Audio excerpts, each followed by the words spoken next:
Between the Sun and Jupiter, there exist special areas in space where the gravitational pull from both massive bodies balances perfectly. These regions, known as Lagrange points, act as natural gravitational traps.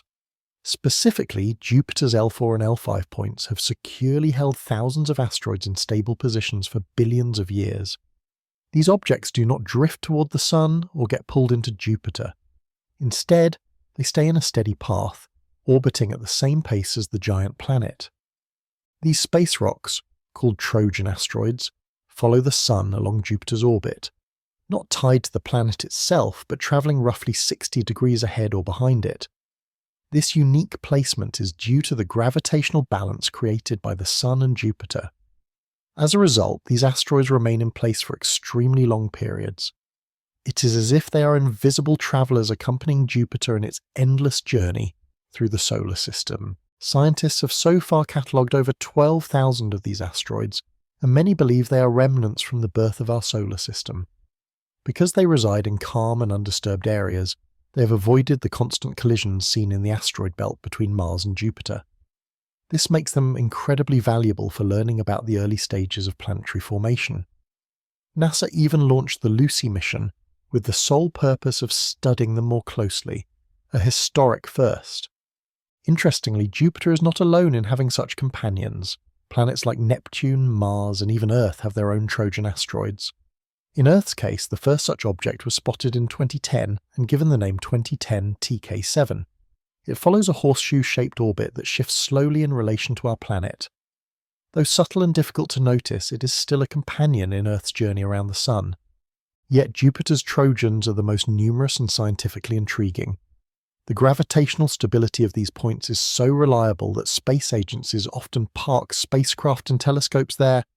One famous example is the James Webb Space Telescope, which is stationed at Earth's L2 point. This location offers an uninterrupted view of deep space, using the same gravitational rules that keep the Trojans in their place. Because of their stability and remoteness, these zones are perfect for long-term studies. Observing them also helps researchers understand past cosmic events. Some of these Trojan asteroids exist in pairs, orbiting each other while revolving around the Sun. Others have odd shapes, hinting they may be pieces from ancient impacts. Advanced simulations show that sometimes these gravitational traps can even catch objects entering from beyond our solar system. Where the Trojans originally came from remains uncertain. Some theories say they were captured soon after Jupiter formed, while others believe they were drawn in from the outer solar system during times of gravitational turbulence. What is clear is that they have stayed mostly untouched since the dawn of the planets, acting like preserved time capsules. Their sizes vary dramatically. Some are smaller than a kilometre, while others, like asteroid 624 Hector, are more than 200 kilometres long and shaped like a stretched-out peanut. This diversity in form suggests they were born in different regions, which adds even more value to studying them. Each one may hold hints about a separate part of the early solar system. Studying how these asteroids move and react to gravity also helps fine-tune our understanding of celestial mechanics. Their slight wobbles and long-term orbital patterns serve as excellent test cases for gravitational models. In turn, this knowledge supports safer satellite planning and space exploration efforts. Learning how these objects have remained steady for billions of years can inform how we build spacecraft designed to last. Interestingly, these asteroids do not travel in perfect circles. They shift and sway slightly, forming orbit paths that resemble coiled spirals. This motion, known as libration, is what allows them to stay balanced over time. It is not a rigid stillness, but rather a flexible dance with surrounding forces. Despite being nearly invisible to the naked eye, Jupiter's Trojan asteroids have a huge total mass. In fact, their combined volume may be greater than that of the entire asteroid belt. But because they are so distant and reflect little light, they are difficult to study. Each new space mission uncovers things never seen before. NASA's Lucy mission, for instance, is expected to visit at least 8 of these bodies. It will take detailed images and analyze their minerals, looking for differences that may confirm they came from diverse regions of space. That could offer valuable insight into how cosmic material traveled before Earth even formed. Now shifting focus to another remarkable discovery, a small moon that creates a whole ring around its planet through natural geysers. Saturn's moon Enceladus was once thought to be just another frozen satellite. But in 2005, NASA's Cassini spacecraft made a shocking observation. It found that massive jets of water vapor were erupting from Enceladus's southern region. These were not gentle sprays. They burst with incredible force, reaching hundreds of kilometers into space. Further study showed these jets were emerging from long cracks called tiger stripes that slice through the moon's icy crust. Along with water vapor, these cracks released ice grains and organic material, all pointing to the presence of internal heat. This was a major surprise. Scientists had not expected such a small moon to show any signs of geological activity. What made this even more amazing was the effect Enceladus had on Saturn itself. The material from the geysers escaped the moon's weak gravity and entered space, eventually forming part of Saturn's E-ring, one of the planet's largest rings. In essence, this little moon acts as a natural fountain, constantly refreshing a ring around a gas giant. Cassini even flew through these plumes multiple times, collecting samples as it passed. The data revealed the presence of complex organic chemicals, salt, amur, and silica, evidence that there is likely a hidden ocean beneath the ice, possibly touching a rocky layer deep within. This makes it a prime location for the types of chemical reactions that could support microbial life. Research suggests that Enceladus has a global liquid ocean trapped between its rocky core and outer ice shell. The energy required to keep this water from freezing likely comes from Saturn's gravitational pull. This heating process, called tidal heating, also explains the volcanic activity on Jupiter's moon Io. What makes Enceladus particularly special is the contrast between its appearance and what lies beneath. Its surface is so reflective that it bounces back almost all sunlight, making it one of the brightest objects in the solar system. But beneath that glittering surface could be a dark, warm, and possibly thriving environment, one that constantly renews itself. Unlike most moons, which are covered in craters from billions of years of impacts, Enceladus appears to be reshaping its surface regularly. Some areas are smooth, while others show fresh cracks, indicating active changes. It is as if the moon is rebuilding itself over and over again. Interestingly, Cassini also noticed that the geysers became more active at specific points in the moon's orbit. This suggests that the intensity of its internal heating is not random, but controlled by its position relative to Saturn. It is a delicate balance of motion and pressure. The makeup of these jets is another clue to the moon's hidden world. Beyond water and salt, the plumes also contain organic compounds like methane and light hydrocarbons. When these are found alongside heat and water, the conditions look promising for life, even if no direct evidence exists yet. All the basic building blocks are present. Because of these findings, Enceladus has become one of the most important locations for astrobiology. There are now serious plans for future missions to return to this moon, either to land and drill into its icy shell or to pass through the jets again and gather more material. The second option may be more affordable and less risky while still offering access to the ocean below. One challenge is that the plumes create a misty, thin atmosphere that makes direct surface imaging difficult. But this also creates a rare miniature environment where particles are suspended and in motion. This unique condition helps maintain the ring and links the moon to the space around it in a constant loop. With all of its features, from ocean to organics to geysers, Enceladus functions like a tiny self-sustaining machine hidden within the outer solar system. Its unique structure and dynamic nature have made it a model for what icy planets or moons might be like in other star systems. What we uncover there could guide the search for similar worlds beyond our own solar system. The reasoning is straightforward, or if life can thrive beneath ice here, perhaps it can do the same elsewhere in the universe. This idea has shifted how scientists think about habitable zones. The geysers on Enceladus are not just spectacular sights, they act as natural probes that give us a peek inside an alien world. There is no need for digging or landing, one only has to pass through these plumes at the right moment to collect vital data. This presents a rare and efficient opportunity in planetary exploration. By examining how Enceladus holds and distributes its heat, scientists can improve their understanding of how oceans form beneath icy surfaces, how thermal energy is transferred, and how gravitational forces maintain equilibrium. These findings are useful not only for space science, but also for future technologies related to space habitats or resource extraction. Enceladus, despite being cold, distant, and tiny in scale, gives us a front-row seat to the workings of a hidden ocean. With more missions, we may one day find out if anything lives within that watery layer. For now, the Moon continues to sustain one of Saturn's rings, using the force of its own internal ocean, a silent engine beneath an icy shell. Meanwhile, far from Earth, a unique balance point between Jupiter and the Sun creates a region where asteroids have remained trapped for billions of years. Gravity is usually thought of as a pulling force, but in space it forms complex patterns that create equilibrium zones. These areas, known as Lagrange points, are where the combined gravitational pull of two massive bodies creates pockets of stability. Between Jupiter and the Sun, the L4 and L5 points are such regions. They hold groups of asteroids in place across eons. These asteroids, called Trojans, do not orbit Jupiter directly, but follow its path around the Sun with remarkable precision.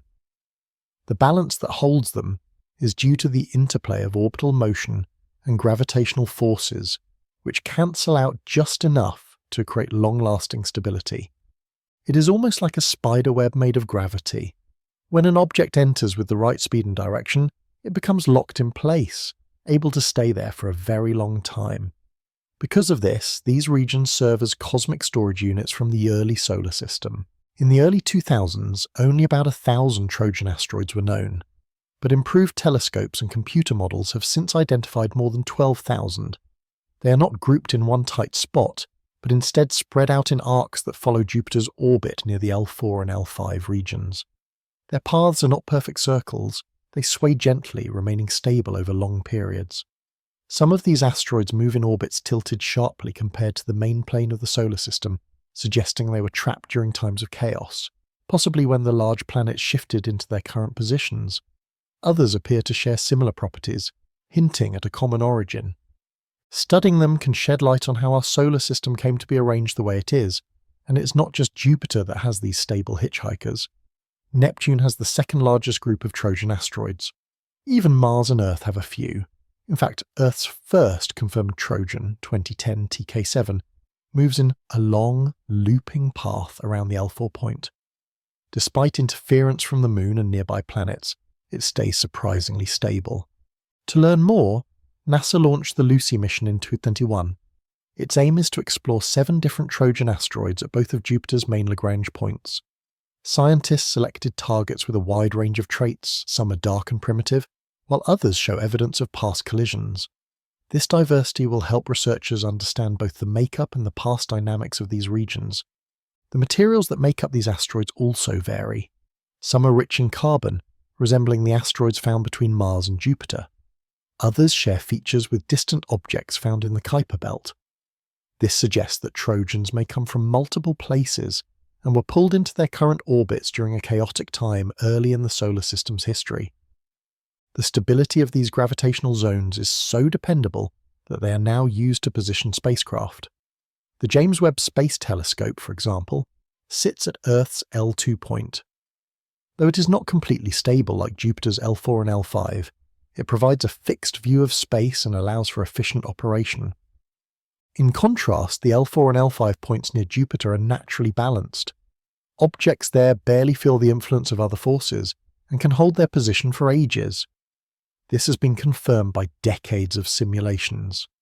Today, scientists and engineers are paying close attention to these areas.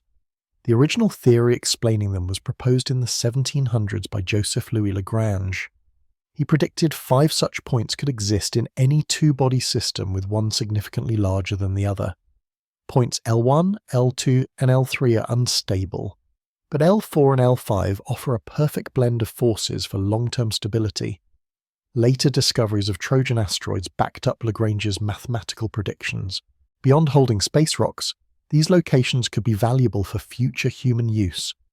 Their stability makes them good candidates for placing observatories, long-term satellites, or even bases.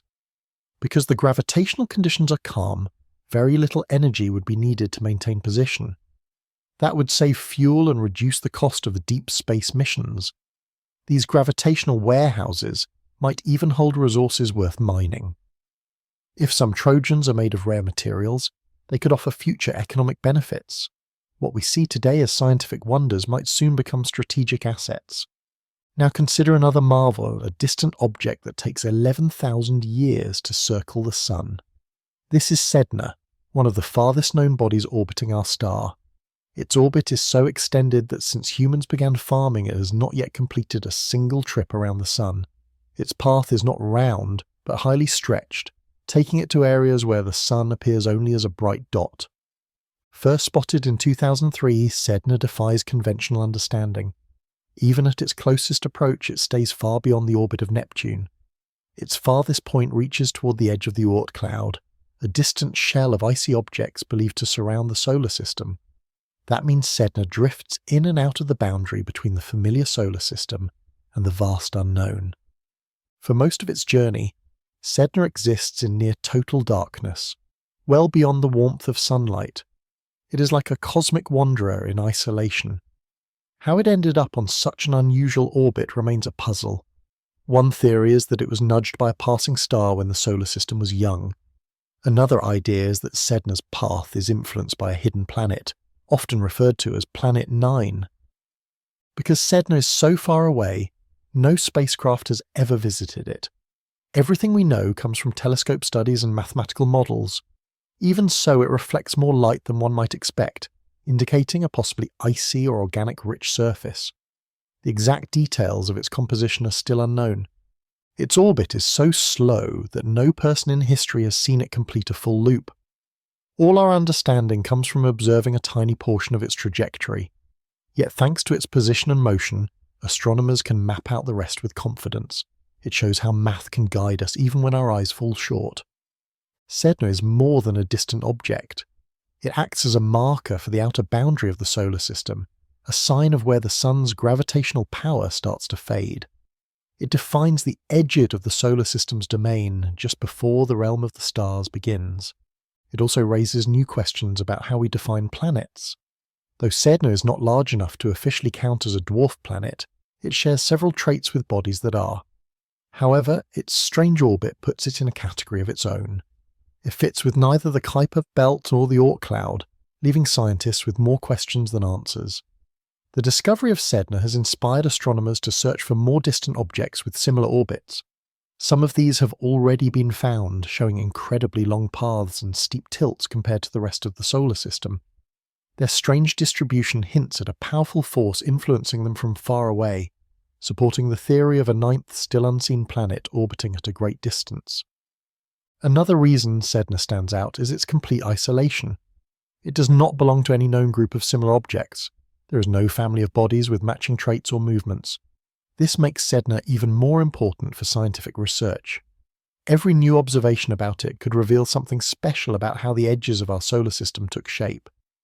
When Sedna gets close to the Sun, which happens only once every several thousand years, it might experience surface changes.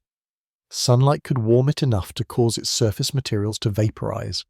This could slightly change its color or texture and may even create a thin temporary atmosphere. But spotting such changes would require extremely advanced instruments, and the opportunity will not arise for many generations. Because of its immense orbit, Sedna can be thought of as a kind of time marker, a frozen snapshot of ancient solar system conditions. It is not just another wandering object, but something like a slow-moving cosmic time capsule. Each time it becomes visible, it raises more questions than answers, highlighting how much we still have to learn about the distant frontier of our system. Phobos, the larger moon of Mars, is tiny by lunar standards, only about 22 kilometers wide. Yet it is fascinating in its own way. It orbits Mars at an extremely low altitude, just 6,000 kilometers above the surface, making it the closest natural satellite to its planet in the entire solar system. This closeness comes at a price. Phobos is slowly spiraling inward. Unlike most moons that slowly drift away from their planets, Phobos is moving closer with every century, about 2 meters per 100 years. The reason lies in tidal forces. Because Phobos orbits Mars faster than the planet spins, it pulls energy from the planet's rotation and gradually lowers its orbit. In time, this process will bring Phobos too close to Mars. At that point, Gravitational forces will tear it apart. Scientists predict that this destruction will happen within 30 to 50 million years. When it breaks up, the debris may spread into a ring around Mars, turning a planet that currently has no rings into one that does. Evidence of this slow destruction is already visible. Phobos is scarred with long cracks and grooves that likely come from the constant stress it endures. These features are not from impacts, but from the ongoing pressure of gravity pulling it apart. They act like warning signs of its eventual breakup. Phobos' past is still uncertain.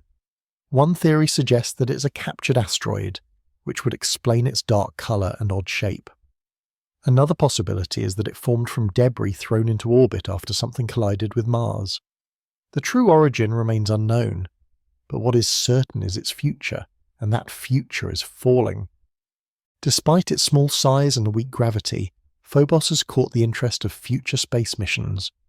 Its close orbit could make it a good stepping stone for missions to Mars.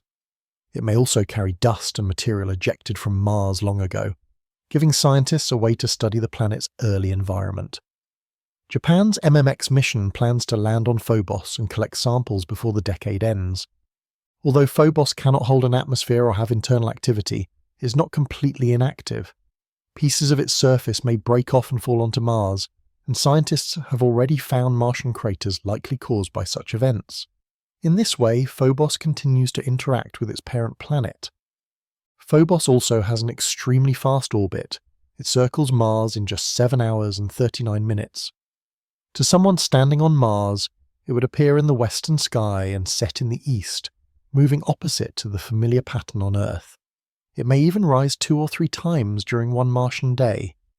This tiny moon also has a huge crater called Stickney, about 9 kilometers wide, nearly half of Phobos' total size. It is believed that the impact that made Stickney almost shattered the moon. The rim of the crater has collapsed in places, showing how fragile Phobos is on the inside. Its low density suggests that Phobos is not solid rock, but rather a loose collection of rubble held together by weak gravity. It might have hollow pockets inside or be partially porous. This structure makes it unstable and more likely to change its orbit or break apart. When its end comes, it will not explode but slowly fall to pieces and scatter. Studying the slow fall of Phobos helps scientists understand similar moons elsewhere. The principles involved are not unique to Mars. They apply to moons around other planets too, even those in distant solar systems. In this way, Phobos becomes a small-scale model of larger cosmic behaviour. Right now, Phobos exists in a delicate balance between Mars's gravity and its own internal limits. The fall is too slow to witness in one lifetime, but quick enough to measure over centuries. It is a quiet reminder that even the smallest bodies in space are constantly changing. Europa, one of Jupiter's main moons, is another icy world full of mystery. It is smaller than Earth's moon, but far more interesting.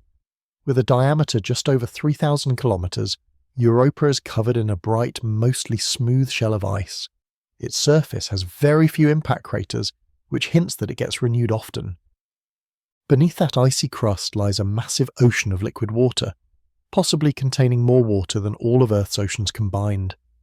The idea of this hidden ocean first came from images taken by the Galileo spacecraft in the 1990s. Scientists noticed cracks and ridges on Europa's surface which suggested movement below.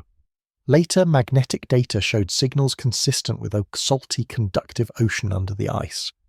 The energy keeping this water from freezing comes from Jupiter's enormous gravity. As Europa orbits the planet, it gets pulled and stretched, creating internal friction and heat. This process, known as tidal heating, warms the ocean from below, preventing it from turning into solid ice.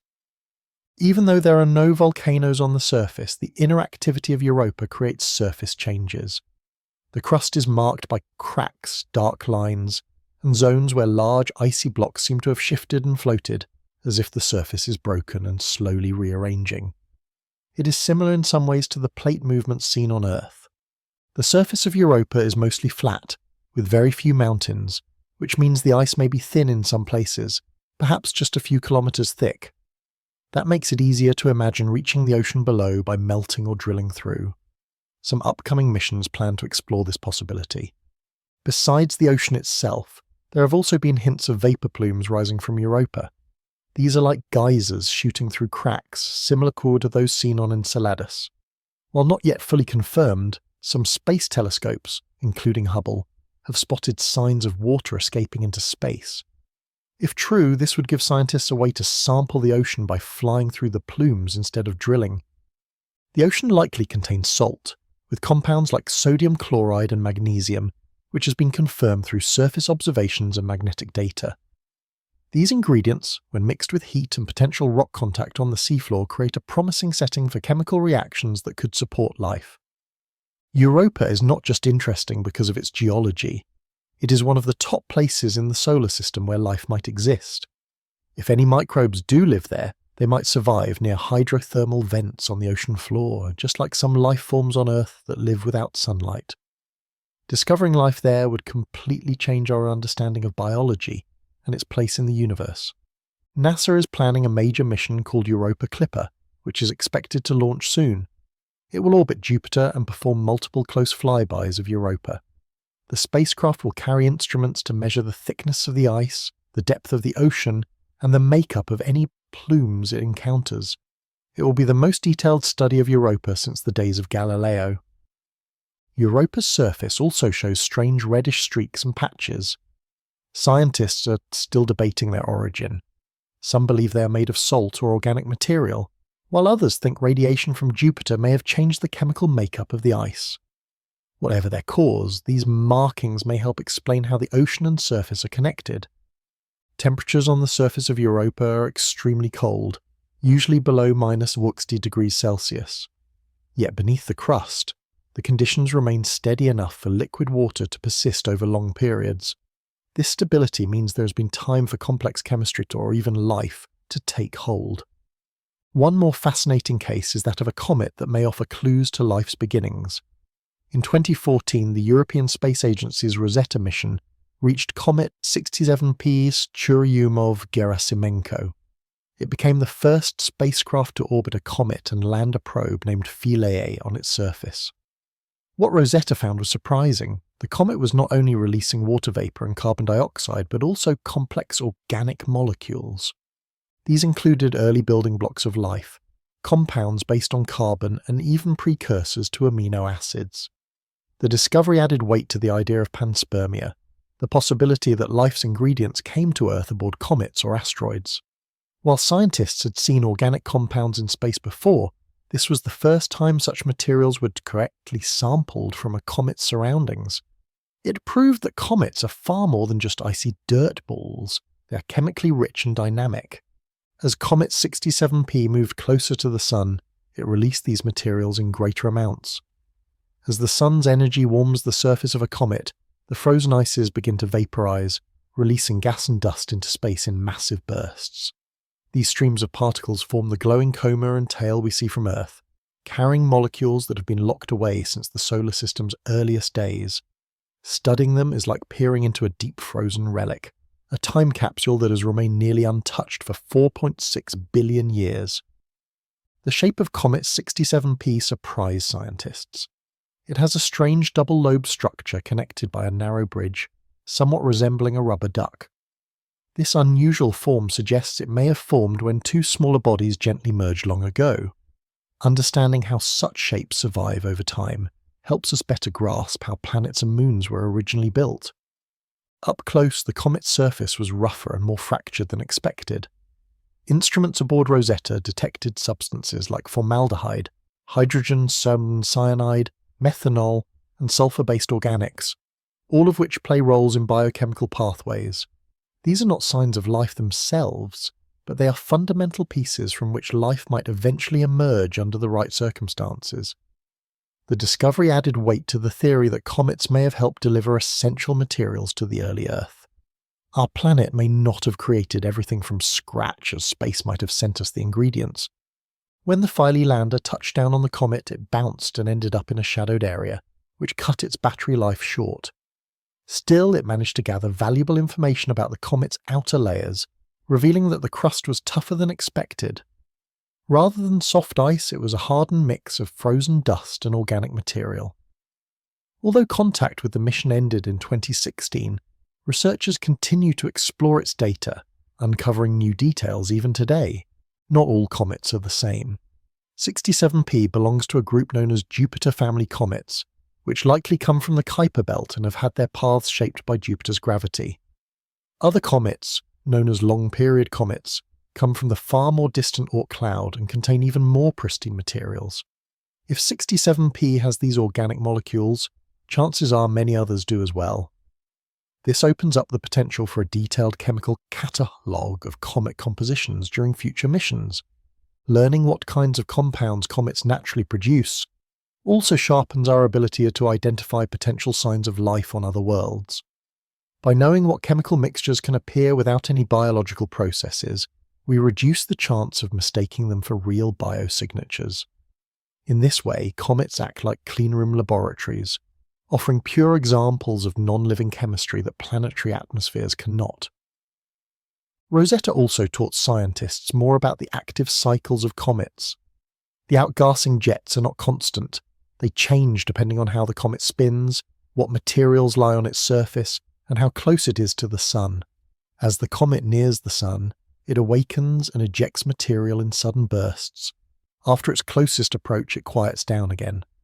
Understanding these cycles helps refine prediction models, especially for comets that might pass close to Earth. New missions like ESA's Comet Interceptor and NASA's Caesar are planned to build on Rosetta's legacy. They aim to visit fresh, unaltered comets or even bring samples back to Earth.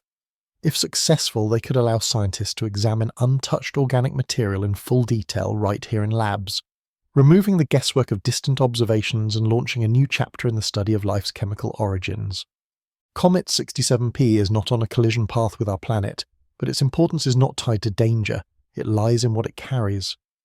The fact that ancient chunks of frozen space debris can harbour life's chemical ingredients challenges old ideas. Life may not be a rare accident. It might instead be a likely outcome of repeated chemical patterns across the cosmos. Rosetta revealed that comets are far from being lifeless and dull. They are active travellers, rich in chemistry. Their glowing tails are not just beautiful, they are signs of deep processes happening within. What once felt poetic is now backed by data, and what once seemed like fantasy is guiding real research into the origins of life. Another space object drawing attention is the asteroid Bennu, which is being closely tracked by NASA due to its small chance of hitting Earth in the distant future. Bennu is about 500 meters across and categorized as the near-Earth asteroid that could pose a threat. The probability of an impact on a specific date, September 24, 2182, is around 1 in 2,700. That is enough to justify serious study. To learn more about Bennu, NASA launched the OSIRIS-REx mission in 2016. The spacecraft reached Bennu in 2018, orbited it for over 2 years, and then collected a sample in 2020 using a brief touchdown. That sample capsule returned safely to Earth in September 2023, marking the first time NASA successfully brought back material from an asteroid. What they found surprised scientists. Bennu's surface was not firm as expected. Instead, it was a loose collection of rocks and dust, a barely held together pile that behaved more like a cloud of gravel. When OSIRIS-REx touched the surface, it actually sank in before pushing away. This showed that Bennu lacks cohesion and has extremely low surface strength. Early analysis of the returned samples has confirmed the presence of organic molecules and minerals that interacted with water at some point in the past. This suggests that Bennu was once part of a larger body that experienced water-based alteration. These findings help researchers piece together the environmental conditions of the early solar system. Bennu is classified as a carbon-rich B-type asteroid, one of the most ancient and primitive kinds known. Such asteroids formed far from the Sun where ices and carbon-based materials were plentiful. Studying them offers a glimpse into the original ingredients from which planets formed. Its orbit is also shaped by something subtle yet powerful, a process known as the Yarkovsky effect. As Bennu absorbs sunlight and later radiates it as heat, this tiny thermal push slowly shifts its path through space. Over decades and centuries, this small force can significantly change where it is headed. Accurate models of this effect are essential for predicting future asteroid paths, a vital part of planetary defense. Time is our greatest asset in protecting Earth. Bennu's closeness makes it a perfect testing ground for defense strategies like using impactors, gravity-based tugs, or even lasers to steer asteroids away from our planet. Bennu is not an immediate threat, but it gives us a real example to practice with, a dry run for an event that could happen someday. The return of samples from Bennu marks a major milestone. It gives us our first real look at the surface of a space rock that could pose a risk to Earth. The knowledge gained might one day help humanity build its first planetary defense system, not for this generation, but for those to come. It is a rare instance of planning not just for now, but for centuries ahead. For now, Bennu drifts silently through space. But objects like it have changed the course of Earth's history before, and they might again. Studying them is not just for curiosity, it is part of ensuring we are ready if the day ever comes. By the way, are you still watching? I hope you're having a relaxing time. Sorry to interrupt your calm, but we wanted to say thank you for being here with us. We are aiming to reach our next subscriber goal by the end of the month. Many of you who watch regularly have not subscribed yet. If you're enjoying this video, please take a moment to find the Space Historians channel on your phone, or just to scan the QR code and hit subscribe. Thank you. Now let us continue the journey. Far beyond all the planets, there lies an invisible frontier filled with icy bodies, a place called the Oort cloud. This distant zone is believed to contain trillions of frozen objects that surround the solar system in a vast spherical shell. While the Kuiper belt lies just beyond Neptune, the Oort cloud stretches from about 2,000 to possibly 100,000 times the distance between Earth and the Sun. This places its contents at the very edge of the Sun's gravitational reach. No object from the Oort cloud has ever been directly seen, but scientists believe it exists based on the strange paths taken by long-period comets. These comets appear from all directions in the sky, not just from the flat plane where most planets orbit, suggesting their origin is spherical, not disk-like. Sometimes a passing star or a shift in the galaxy's gravitational forces can disturb these frozen wanderers. Even minor tugs can knock them loose, sending them hurtling toward the Sun, and sometimes across Earth's path. Galactic tides and interstellar influences can stir the Oort cloud, turning its quiet bodies into fast-moving comets. Comets from this region are especially dangerous because they are fast, large, and often only detected shortly before they reach their closest point to the Sun. Since some of them can be dozens of kilometers across, a collision would have devastating effects. One such comet, Hale-Bopp, came from this very zone and had a nucleus over 60 kilometers wide. The Oort cloud is thought to have two parts. The inner region, sometimes called the Hills cloud, is denser and may hold most of the mass. The outer layer is more spread out and more easily influenced by interstellar events. This dual structure explains why some comets have highly stretched, almost parabolic orbits, while others follow more regular paths. Scientists believe the Oort cloud is a leftover from the solar system's earliest days. During those first few million years, the massive gas planets, especially Jupiter, pushed countless smaller bodies outward. Some of those objects were thrown out of the solar system entirely, while others settled into distant orbits far from the Sun. What remains is like a frozen graveyard, a quiet collection of ancient matter circling at the edges of our star's influence. Despite its distance, the Oort cloud has real importance to Earth. It is thought that catastrophic impacts, such as the one that wiped out the dinosaurs, may have originated from long-period comets that came from this very region. Such events are extremely rare, but their consequences can be devastating. That is why space agencies have made it a growing priority to monitor deep space for any incoming threats. Unlike near-Earth asteroids, which tend to follow more predictable paths, comets from the Oort cloud behave differently. They can remain stable for millions of years, then suddenly be nudged by some external force and sent hurtling inward. Because these comets are often small, dark, and barely reflect light, they can remain invisible until they get close to the Sun. That means warning time is short if one is ever headed our way. To address this, new projects like the Vera C. Rubin Observatory are being developed. Its wide-field telescope is designed to capture subtle changes in the sky over short periods, helping to detect distant comets much earlier. The hope is that we will soon be able to spot long-period comets weeks or even months before they reach the inner solar system, a major step forward in preparing for possible threats.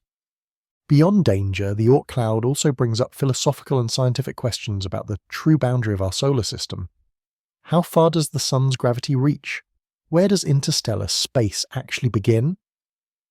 Objects with unusual orbits, like Sedna, may act as links between the solar system's core and the distant outer shell. They might even be signs of activity in the Oort cloud itself. If a comet from that region was suddenly set on a collision course with the Earth, our defensive options would be limited. Methods like ramming it with the spacecraft or altering its path with gravity would only work with plenty of warning. Without time to plan, impact would be unavoidable. That is why exploring and mapping this distant region is not just an academic task. It could one day save lives. The Oort cloud is not just a quiet border in space, it is a restless storage of ancient icy threats. Every time a new comet appears in the sky, it reminds us that the deep reaches of space are still active, unpredictable, and capable of enormous consequences. In another part of our solar system, a strange dwarf planet named Haumea continues to fascinate scientists. Located in the Kuiper belt beyond Neptune, Haumea is unlike any other object of its kind. It is not round like most planets and moons. Instead, it is shaped more like a stretched football or rugby ball, a result of its extremely rapid spin. It completes one full rotation in just 3.9 hours, faster than any other known large object in the solar system. This quick spin stretches Haumea at the equator and flattens it at the poles. Its gravity cannot fully pull it into a round shape, placing it on the edge of structural stability. If it rotated any faster, it might start falling apart. It is held together by a delicate balance between its own gravity and the outward force of its spin. Haumea's surface is also unusual. It is covered in shiny, crystalline water ice, something not commonly seen so far from the Sun. This suggests the dwarf planet has been heated internally or struck by impacts that exposed fresh material. The bright surface reflects sunlight well, making it more visible than many other distant objects. Haumea also has two moons, Hi'iaka and Namaka. These satellites likely formed from the same violent event that caused the dwarf planet's odd shape and fast rotation. The idea is that a massive collision shattered a larger object, and the pieces eventually came back together in a new form. The presence of fresh ice and these moons supports that theory. In 2017, astronomers made another surprising discovery. Haumea has a ring. It became the first known dwarf planet with such a feature. The ring circles the planet's equator, where the spinning force is greatest. Scientists believe the ring formed from debris, possibly from past impacts or from unstable material thrown out by the rapid spin. This discovery forced scientists to rethink their ideas about rings. Until then, rings were only known to exist around large planets like Saturn and Jupiter. But Haumea showed that even small, fast-spinning objects could maintain a ring system under the right conditions. The physics involved are complex, involving tight balances of gravity, speed, and debris. Haumea is also part of a group of similar objects that share orbital paths and surface features. This family is rare in the Kuiper belt and strengthens the idea that they all came from a single collision. Studying these objects allows researchers to piece together the history of violent events at the edges of the solar system. Its internal makeup seems to include a dense, rocky core surrounded by an icy shell, similar to some moons of Jupiter and Saturn. But its stretched shape, fast rotation and ring make it unique. Even other famous dwarf planets like Eris, Makemake, or Pluto do not have the same combination of features. As Haumea turns, its changing shape causes it to reflect different amounts of sunlight. This variation helped astronomers calculate how fast it spins before we had detailed images. Despite being located so far from Earth and never visited by any spacecraft, Haumea remains an important object for understanding the diversity of celestial bodies beyond Neptune. Its speed also plays a role in the stability of its ring. If it spun more slowly, the ring might fall apart. If it spun more quickly, the planet itself might start to lose material. Haumea lives on a razor's edge, a rare balance of natural forces. Among all known dwarf planets, it challenges our definitions the most. It is not just a frozen speck, it is a dynamic mini-world spinning near the limit of what nature allows. Another exceptional object is the asteroid known as 16 Psyche, a huge body in the asteroid belt made almost entirely of metal. Measuring about 26 kilometers across, it is one of the largest known asteroids. What makes it truly unique is its composition. Unlike most asteroids which are rocky or icy, Psyche appears to be mostly metal. Scientists believe it could be the exposed core of a small planet that failed to form properly. If true, it would offer an incredibly rare opportunity, a way to study a planetary core without having to dig down through layers of rock and crust.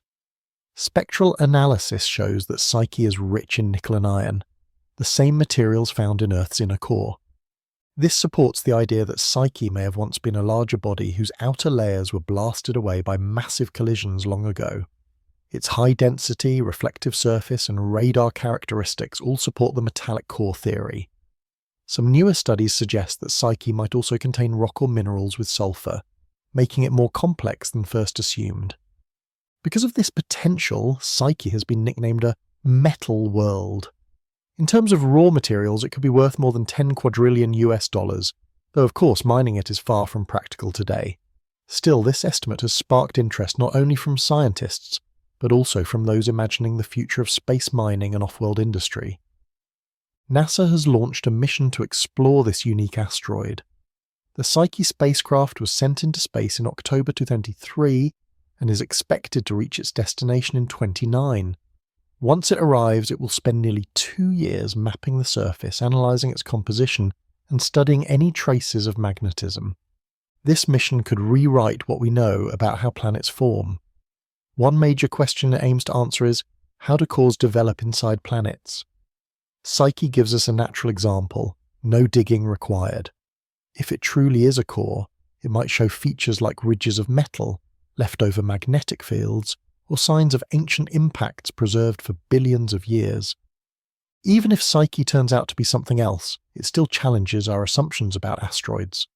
Radar data suggests it is roughly round, with some flattened areas that could be impact scars or zones of slow deformation.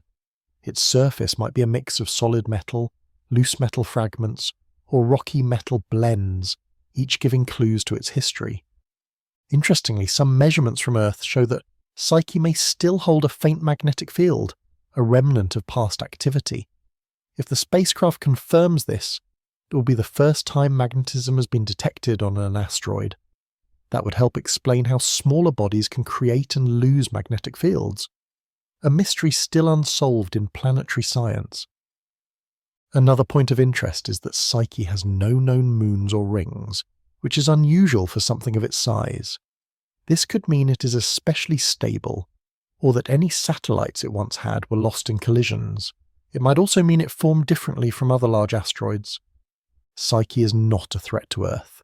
It travels in the main asteroid belt between Mars and Jupiter, but the information it offers could be essential for the future.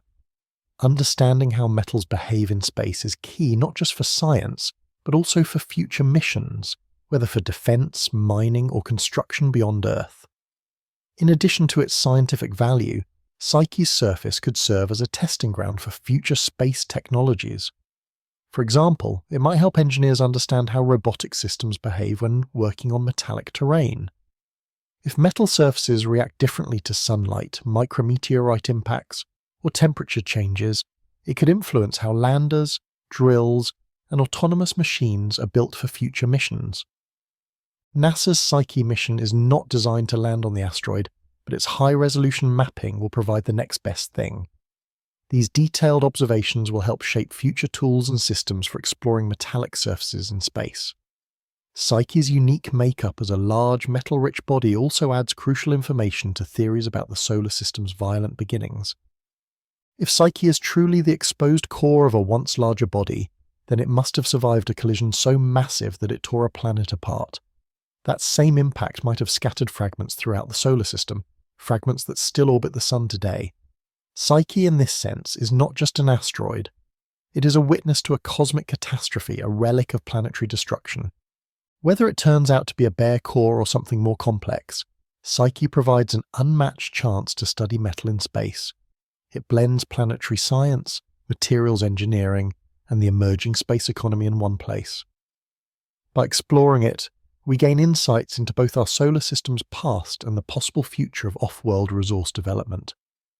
Another strange and fascinating body is Chariklo, a centaur object. Not quite a planet, not quite a moon, and not a classic asteroid either. It moves between the orbits of Saturn and Uranus, and is made of both rock and ice. In 2014, scientists were stunned to find that Chariklo has rings. Not just faint traces, but well-defined, wide rings, an incredible discovery for something so small. At just 250 kilometers in diameter, Chariklo is the smallest object ever found to have a ring system. The rings were not seen through regular telescopes, but were discovered by accident during a rare stellar occultation, when Chariklo passed in front of a distant star. Instead of a single dimming of starlight, observers noticed several dips in brightness before and after the main event. These extra dips meant that narrow rings were blocking the light. The two rings are surprisingly structured. The inner ring spans about 7 kilometers, while the outer one is around 3 kilometers wide. A thin gap separates them, much like the ring systems seen around Saturn and Uranus. No one expected such precision around such a tiny world. Scientists are still unsure how these rings formed. One theory is that a collision or a breakup of a small moon scattered debris into orbit, which eventually settled into rings. The fact that the rings remained stable around such a small body was unexpected. Because Chariklo is so dim and distant, its rings cannot be observed using standard telescopes. Only special events, like that occultation, make them visible. This discovery opened up new possibilities. The rings are thought to be made of water ice and dust similar to those of the gas giants. But around Chariklo, gravity is so weak that particles are constantly on the edge, either forming new moons or flying off into space. Their continued balance suggests that something is helping hold them in place, perhaps tiny hidden moonlets or stable orbital patterns. Before Chariklo, scientists believed that rings only formed around massive planets. Its discovery forced a major rethink. It showed that even small objects could maintain ring systems under the right conditions. This inspired astronomers to recheck past data from similar centaurs like Chiron, which may show hints of the same phenomenon. After the surprise of Chariklo's rings, scientists started to pay more attention to the behaviours of small, icy objects. Observations suggest that depending on sunlight angle, the rings may cast faint shadows on Chariklo's surface. These shadows might change the temperature of the surface or even affect how bright it appears from Earth. Studying these tiny changes could reveal more about the interaction between ring systems and their central bodies. Chariklo spins roughly once every 7 hours, and its rings orbit tightly around its equator. That alignment hints at a long-standing gravitational stability, much like the rings around larger planets. This miniaturized version of a big planetary system is like a scaled-down model, offering new insight into how ring systems function in low-gravity environments. Although no spacecraft has visited Chariklo, it remains high on the list of future flyby targets. Its small size, unique orbit and ring system make it perfect for studying the effects of collisions, gravitational forces, and ring formation up close. A detailed look could reveal whether tiny moonlets are hiding nearby, how the ring particles move, and what they are made of. Other centaurs might also have rings. Chiron, for instance, has shown similar light-dimming patterns during occultation events. If more of these objects are found to have rings, it would dramatically change our understanding of small body evolution and the formation of ring systems. The rings could also tell us something about the inner makeup of Chariklo itself. If they came from a collision, the debris reflects the composition of its core, perhaps revealing whether it is layered, porous, or even fractured. Chariklo does not draw much attention at first. It is neither big nor bright. But when you notice its rings, it becomes something extraordinary. A small world displaying the majestic features we usually associate with giant planets. Triton, the largest moon of Neptune, is another truly bizarre object. It is the only large moon in the solar system that orbits its planet in the opposite direction of the planet's rotation, a path known as retrograde motion. This alone tells scientists that Triton was not born alongside Neptune. It was captured likely by force, and pulled into orbit by Neptune's gravity. This retrograde orbit is extremely rare for large moons and hints at a violent past. The most likely theory is that Triton was once part of a binary system, two bodies orbiting each other, that wandered too close to Neptune. The planet's gravity tore the pair apart, ejecting one and capturing Triton. Triton's orbit is also tilted compared to Neptune's equator. Over millions of years, gravitational forces have smoothed out its path, but that tilt remains. These orbital traits mean that Triton is slowly spiraling inward. Eventually, millions of years from now, it will either crash into Neptune or break apart and form a new ring system. Triton is not just orbitally odd, it is geologically active, with cryovolcanoes that spew material from beneath its icy surface. When Voyager 2 flew by in 1989, it captured images of dark geysers shooting out from Triton's crust. These eruptions are likely made of liquid nitrogen or other volatile ices, suggesting that the Moon still has an internal energy source. Despite being one of the coldest places in the solar system, with surface temperatures around minus 235 degrees Celsius, Triton shows signs of recent resurfacing. Its terrain is surprisingly smooth, with few impact craters. It has frozen plains, ridges, and even oddly shaped depressions, clear signs that its surface is still being reshaped. Triton might also have an ocean beneath its crust, though this has not been confirmed. If it does, the heat needed to keep that water from freezing might come from the gravitational stress it experienced during capture and orbit change. If true, that ocean could, in theory, host microbial life, though in a very extreme environment.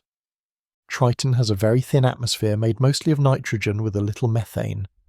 This delicate layer likely forms when surface ices vaporize during Neptune's long seasons.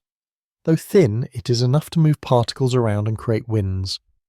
Unlike most moons, Triton's atmosphere acts more like a shifting outer skin than a stable air layer. Its surface reflects a lot of sunlight, making it one of the brightest objects in the outer solar system. This is due to nitrogen frost covering much of its exterior. Underneath that frosty shell, darker patches emerge where cryovolcanoes have reshaped the surface, creating patterns of bright and dark that give Triton its marbled appearance. To date, Voyager 2 remains the only spacecraft to have visited Triton, and even then, only briefly. That short flyby revealed a world more complex than anyone had expected. It challenged old assumptions and left scientists with more questions than answers.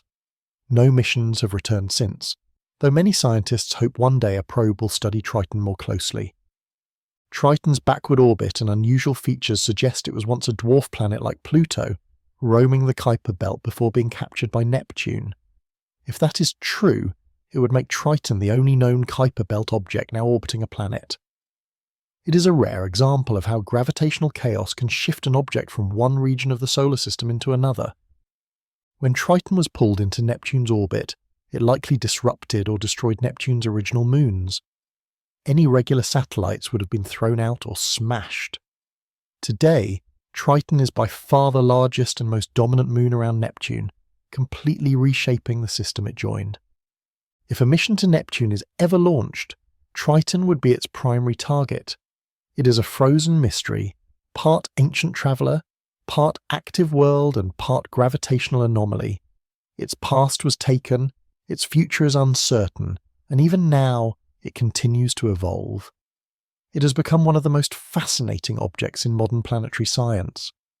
Beneath its icy crust, Enceladus hides a global ocean of liquid water, confirmed through gravitational data and studies of the surface. But even more astonishing, this ocean is not sealed away. It is actively shooting material into space in the form of jets. These plumes of water vapor and ice spray from the moon's south pole, first observed by NASA's Cassini spacecraft. Cassini passed through the plumes multiple times and detected organic compounds like carbon dioxide, methane, and even more complex hydrocarbons, key ingredients that support the possibility of life. It was the first time that scientists were able to directly sample material from an alien ocean without landing or drilling. The source of these jets lies in a set of long, parallel cracks near the South Pole called tiger stripes. These fissures appear to lead directly from the ocean beneath the surface to the open space above. Water and vapour shoot out at high speeds, reaching hundreds of kilometers into the void. Some of it escapes into Saturn's orbit, while much of it falls back to the surface, coating the Moon in a fresh layer of clean ice. This continuous resurfacing keeps Enceladus extremely bright, reflecting nearly all sunlight and making it one of the most reflective bodies in the solar system. These plumes also help maintain Saturn's E-ring, which is largely made up of the particles emitted by Enceladus. In effect, this small moon is feeding an entire planetary ring with material from its hidden ocean. The energy driving all of this comes from tidal heating. Saturn's gravity squeezes and stretches Enceladus in regular cycles. This movement generates internal heat through friction, which in turn keeps the ocean from freezing solid. A similar process drives volcanic activity on Jupiter's moon Io, but here it powers icy geysers instead. Beneath the surface, Enceladus likely has a rocky core, surrounded by a layer of liquid water and then an icy shell. This setup allows interaction between rock and water, exactly the kind of environment where life can begin. Some scientific models suggest hydrothermal vents might exist on the ocean floor, similar to those on Earth where life thrives without sunlight. Cassini's close flybys detected not just water and organic material, but also salts and tiny silica particles. These match what would be expected from hot water mixing with rock, further evidence of hydrothermal activity. Altogether, this means Enceladus has all three vital elements for life: liquid water, organic compounds, and an energy source. That combination places it high on the list of places to search for alien life. Despite its small size, only about 500 kilometers across, Enceladus is more geologically active than many larger moons. Its compact structure makes its internal dynamics even more impressive. Unlike Jupiter's moon Europa, which may have a thicker ice shell, Enceladus seems to have more direct pathways from its ocean to space. This makes it an ideal target for future missions that want to collect samples. No spacecraft has landed on Enceladus yet, but many proposals have been made. One mission concept suggests flying through the plumes again to collect particles and return them to Earth. Others propose analysing the material in space. Since the ocean is already ejecting its contents, there's no need for drilling. The moon is doing that part for us. All we need to do is catch it. These plumes also change in intensity depending on Enceladus's orbit around Saturn. That suggests the cracks may open and close slightly due to gravitational forces, affecting how much material escapes at any given time. By studying these changes, scientists can better understand the moon's internal structure and behaviour. The plumes might not just carry gases and ice, they could also include tiny particles that hint at biological activity.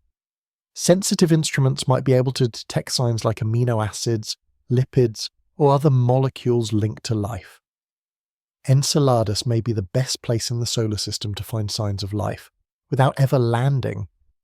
Though it looks frozen and lifeless from the outside, Enceladus is full of energy, movement, and chemical complexity on the inside.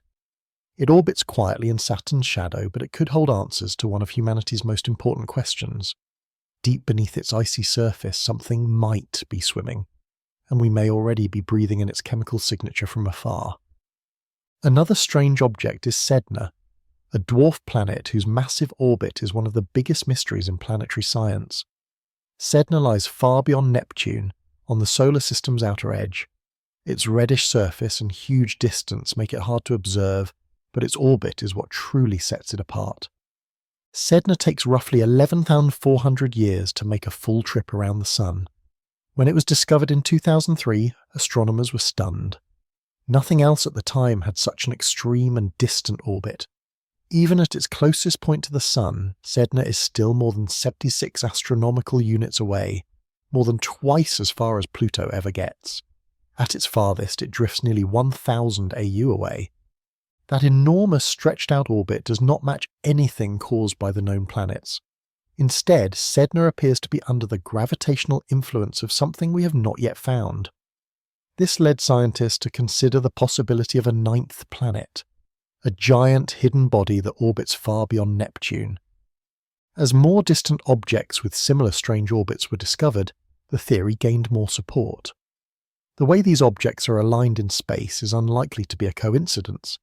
It looks like they have all been shaped by an outside force. Sedna does not cross the orbit of any known planet, nor does it stay close to the Kuiper belt.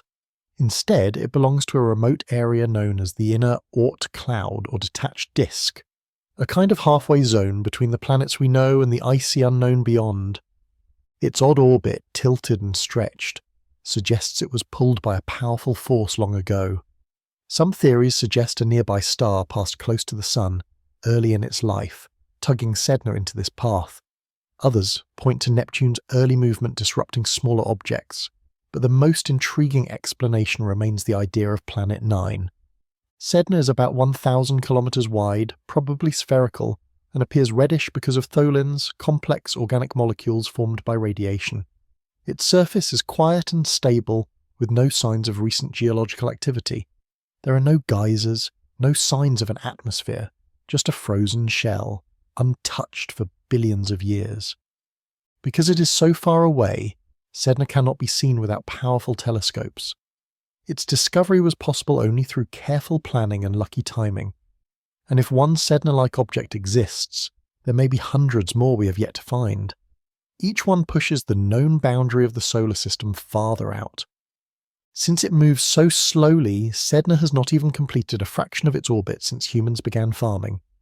Everything we know about it comes from observing a tiny portion of its path. Yet using advanced models, astronomers can still predict its motion with surprising accuracy. What we are seeing is just a snapshot of a journey that spans millennia. If Planet 9 is real, it might orbit hundreds of billions of kilometers from the Sun and take between 10,000 and 20,000 years to complete one orbit. Sedna and others like it may be leaving a trail pointing toward this hidden world. Each new discovery is like a clue in a puzzle. Because Sedna is so far and moves so slowly, no mission has been planned to visit it. A spacecraft using current technology would take decades to get there. But observations continue from Earth, and future telescopes like the Vera Rubin Observatory are expected to discover more distant objects and possibly reveal Planet 9's true location. Sedna is not part of the Kuiper belt. It is not part of the Oort cloud. It is not connected to any known group. It is a cosmic loner, and that makes it important. Every time we study it, we learn more about the unknowns of the early solar system, about how stars moved, how planets migrated, and what hidden forces still shape our cosmic neighborhood. Even without dramatic features like volcanoes or atmospheres, Sedna is fascinating. Its orbit alone holds powerful implications for how we view the structure of our solar system. Just by existing, it asks one of the most mysterious questions. What else is out there influencing us from the dark? Deep space also shows us something even more strange, how gravity affects time itself. According to Einstein's general relativity, gravity does more than just pull, it warps space and slows the passage of time. This phenomenon, known as gravitational time dilation, occurs near any massive object. The stronger the gravity, the slower time flows. That means time on Earth actually ticks a little more slowly than it does in deep space. Near the Sun, time slows down even further. The effect is small, but scientists have measured it. Atomic clocks placed in satellites or on mountaintops tick faster than clocks on Earth's surface because they are slightly farther from the planet's center. GPS satellites actually depend on this correction. If time dilation were not accounted for, GPS systems would become wildly inaccurate, off by several kilometers each day. Around the Sun, the effect is even greater. If two identical spacecraft were launched, one staying near Earth and the other flying close to the Sun, their clocks would slowly fall out of sync over time. This is not just theory. Real spacecraft, like NASA's Parker Solar Probe, need to consider these effects in their data systems and navigation. In deep space, far from any planet or star, time flows just a bit faster. An eerie reminder that even time itself is shaped by gravity. If someone were to spend their entire existence drifting through deep interstellar space, they would end up aging just a few nanoseconds more than someone who remained near Earth. Though the difference is incredibly tiny, it plays a crucial role in precision-dependent fields like navigation and physics. Time is not distributed equally across the universe. These slight variations in the flow of time influence orbital computations, especially for satellites around massive celestial bodies. Scientists must include relativistic adjustments to maintain accuracy. NASA's deep space communication systems rely on equations that factor in these distortions as radio signals move through areas influenced by gravity. A mistake of even a millionth of a second could gradually lead to significant errors. The most intense time warping from gravity happens close to neutron stars or black holes, but even the Sun's gravitational field causes a noticeable enough effect to warrant attention. The Sun's mass subtly distorts the fabric of space and slows down signals, shifting both the course of spacecraft and beams of light. This phenomenon was first noticed during a solar eclipse in 1919, when the light from distant stars seemed slightly offset, a discovery that confirmed Einstein's prediction. Today, that same principle helps synchronize time between Earth-based systems and spaceborne ones. Clocks on satellites and those on Earth are constantly corrected to account for both gravitational pull and motion-related dilation. These two forces sometimes oppose each other, depending on how high or how fast something moves. For mission planning, achieving the right balance is essential to ensure signal accuracy. While the Sun's time-warping influence is gentle, it never stops. For spacecraft flying close, like ESA's upcoming solar orbiter, even minuscule changes can pile up. Teams handling spaceflight routes must carefully forecast how clocks will be affected over time. This proves how even something as consistent as a second can bend when near a star. This is not theoretical. It is baked into the software used by GPS systems, space probes slingshotting around planets, and even Earth-focused satellites. The pull of the Sun molds not only the direction of movement, but also the ticking of time itself. Fascinatingly, this stretching of time makes the solar system uneven. Time moves just a bit more slowly on Mercury compared to Pluto. Though humans would never feel this change, it builds up over long periods. Missions that involve multiple gravity wells, such as those using gravitational assists, need to calculate the impact of both speed and gravitational pull on onboard timekeepers. That is because motion-based time effects from special relativity merge with gravitational time slowdowns. Together, they shape our real understanding of how time behaves while in transit. Time is not a steady backdrop. It bends, shifts, and reshapes itself, depending on the gravity surrounding it. The Sun's enormous mass slows time just enough to remind us that even the smallest units we rely on can be influenced by cosmic forces. Now consider the dwarf planet Ceres, which puzzled scientists with strange shiny patches. Ceres is the largest body within the asteroid belt and the only dwarf planet located in the inner part of our solar system. With a diameter of roughly 940 kilometers, it accounts for nearly 1/3 of the asteroid belt's total weight.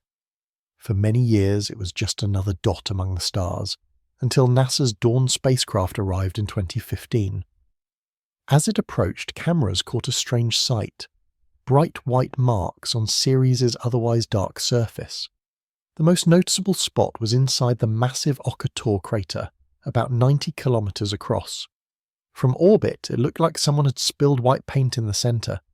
Closer inspection confirmed that the glare was genuine, not just a reflection or image glitch. Tests showed that the material was made up largely of sodium carbonate, a kind of salt. But salts like this usually require liquid water to form, which led to a bigger puzzle. How could salty substances reach the surface of such a cold, rocky world? The answer might lie beneath the crust. Data pointed toward hidden pockets of liquid or semi-liquid water under the surface. This idea gained strength as gravity readings revealed small shifts that suggested the outer layer was not entirely stiff. Some regions appeared softened, which lines up with an underground mix of ice and slush. That could explain how briny liquid could seep upward through cracks formed by impacts or internal pressure. These salt patches are relatively recent, at least in geological terms, likely younger than 10 million years. That means the processes that brought them to the surface may still be happening, or stopped only recently. Ceres might not be an inactive rock after all. It may have had recent internal movement. Besides salt, scientists also found ammonium-rich clays in several locations, something rare for planets this close to the Sun. This could mean that Ceres formed further out in the solar system and later moved inward, or that it collected icy material in its early development and held onto it deep underground. Even more intriguing, the bright areas also seemed to behave differently in terms of temperature. Infrared data revealed they kept heat in longer than the surrounding terrain. This could suggest they are still releasing gas or undergoing slow chemical changes, possibly from evaporating briny water. In this way, Ceres acts more like a transitional object than a typical asteroid or rocky planet. Though it has no air, it does possess a fleeting exosphere, a ghost-thin shell of water vapour. This vapour may be from ice turning directly to gas or possibly from cold volcanic-like eruptions. It is not enough to form a lasting atmosphere, but it does prove that some areas of the surface are chemically and thermally active. Ceres even has cryovolcanic structures, the largest being a Huna Mons, a dome about 4 kilometers tall with smooth sides. It resembles a frozen volcano that may have once spewed salty slush. These kinds of volcanoes behave differently than Earth's. They erupt fluids that freeze immediately, forming icy mounds rather than lava rivers. This places Ceres among the few bodies in the inner solar system with potential for harbouring life-friendly conditions, even if minimal. A salty sea hidden underground, with occasional fluid movement and a crust offering protection, these are ingredients that could support biochemical activity. While the odds of life there are low, Ceres still holds valuable clues about environments where life might begin. There are proposals to return to Ceres with future missions. Its closeness to Earth and geologically interesting landscape make it an appealing destination. Ceres sits between icy moons and rocky planets, an in-between object with the elements of both. It defies categorization, which is part of what makes it so fascinating. Though the origin of the bright patches is becoming clearer, the full picture is still forming. These spots tell of underground changes, rising fluids, and surprising behavior on a body once thought to be inactive. Ceres does not just shine with salt, it gleams with questions that challenge what we know about planetary science. Then there is the distant object Arakoth, once called Ultima Thule, which holds secrets from the dawn of the solar system. It sits in the Kuiper Belt, the most untouched area beyond Neptune. On January 1st, 2010, NASA's New Horizons probe flew by Arakoth, making it the farthest object ever examined up close. It looks like 2 flattened balls stuck together, resembling a snowman. But this odd shape has deep scientific meaning. Arakoth likely formed when 2 separate mini-worlds, called planetesimals, drifted together at a very slow speed. Their union was so gentle that it avoided destruction, keeping their structure and surface mostly unchanged. As a result, Arakoth acts like a frozen archive from more than 4 billion years ago. Its reddish exterior is due to tholins, complex organic materials created when cosmic rays interact with simple substances like methane. These compounds are not alive, but they are the kinds of ingredients needed for early chemistry that could one day lead to life. The surface of Arakoth is unusually smooth and nearly free of impact craters, meaning it has remained undisturbed since it formed. It was never smashed by other objects, nor was it stretched by gravity. That makes it one of the most untouched relics ever seen. Scientists can use it to test ideas about how space dust and rocks slowly merged into planets in the early days. Each of Arakoth's 2 lobes is oddly flat instead of round or jagged. This pancake-like shape does not fit easily with current theories. It may suggest the objects were compressed by rotation, or that they changed shape during formation. The narrow, smooth bridge between the lobes hints that the final joining moment warmed the surface just enough for slight material flow, allowing the 2 parts to stick together. Since then, Arakoth has remained unchanged, a single body with its own shared gravity. It spins once every 15.9 hours and shows no unusual tilt or wobble, pointing to its long-term stability. While many asteroids or moons get constantly battered and pulled, Arakoth has remained quietly intact. Its home in the Kuiper Belt is cold and almost empty, which helped preserve it, and that makes it a rare, undisturbed time capsule floating at the edge of our solar system. The Kuiper Belt serves as a kind of preservation chamber, allowing delicate bodies like this one to remain unaltered. It provides a natural setting that reflects the conditions that existed soon after the Sun and planets took shape. Before New Horizons, no space probe had ever visited one of these classical Kuiper Belt objects. What the mission revealed was that these distant objects are far more than frozen rocks. They are varied in makeup, chemically complex, and structurally intriguing. Arakoth demonstrated that the creation of planets in the solar system's early history may have been more gradual and layered than previously thought. Data collected from its surface showed the presence of methanol ice, but surprisingly little water ice. This finding points to different environmental conditions in the original solar nebula at the time of its formation. The methanol supports the idea that complex organic substances might be common in the outer solar system, formed through prolonged exposure to cosmic rays. Arakoth travels in a nearly perfect circle within the Kuiper Belt's cold classical population. These types of objects are believed to have taken shape where they now reside, rather than being pushed around by the movements of larger planets. That makes them perfect for examining what the solar system looked like in its untouched original state. Exactly why Arakoth was chosen as a destination.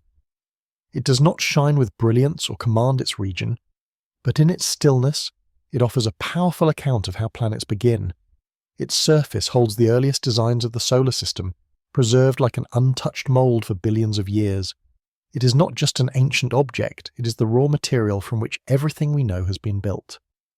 Then there is Iapetus, a moon of Saturn that looks like a walnut and is split in colour, half of its face dark like charcoal, the other half pale as snow. Orbiting far beyond Saturn's main rings, Iapetus stands out instantly because of this stark contrast. This dramatic difference has puzzled scientists since Giovanni Cassini first recorded it back in 1671. It remains one of the most bizarre and puzzling surface patterns in the entire solar system. The dark region, called Cassini Regio, absorbs a great deal more sunlight compared to the rest of the moon. Meanwhile, the brighter half, mostly made of water ice, reflects sunlight like a mirror. The result is a difference in temperature that likely encourages ongoing surface transformation. The warm dark side may be causing ice to evaporate, reinforcing the contrast in brightness, a natural feedback loop. The true source of the dark coating remains under debate. One possibility is that Iapetus has been collecting dark particles from nearby moons like Phoebe, which travel in a reverse direction.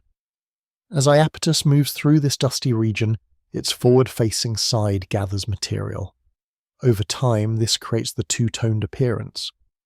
The darker surface absorbs more heat, which leads to faster ice loss, while the backside remains cooler and shinier.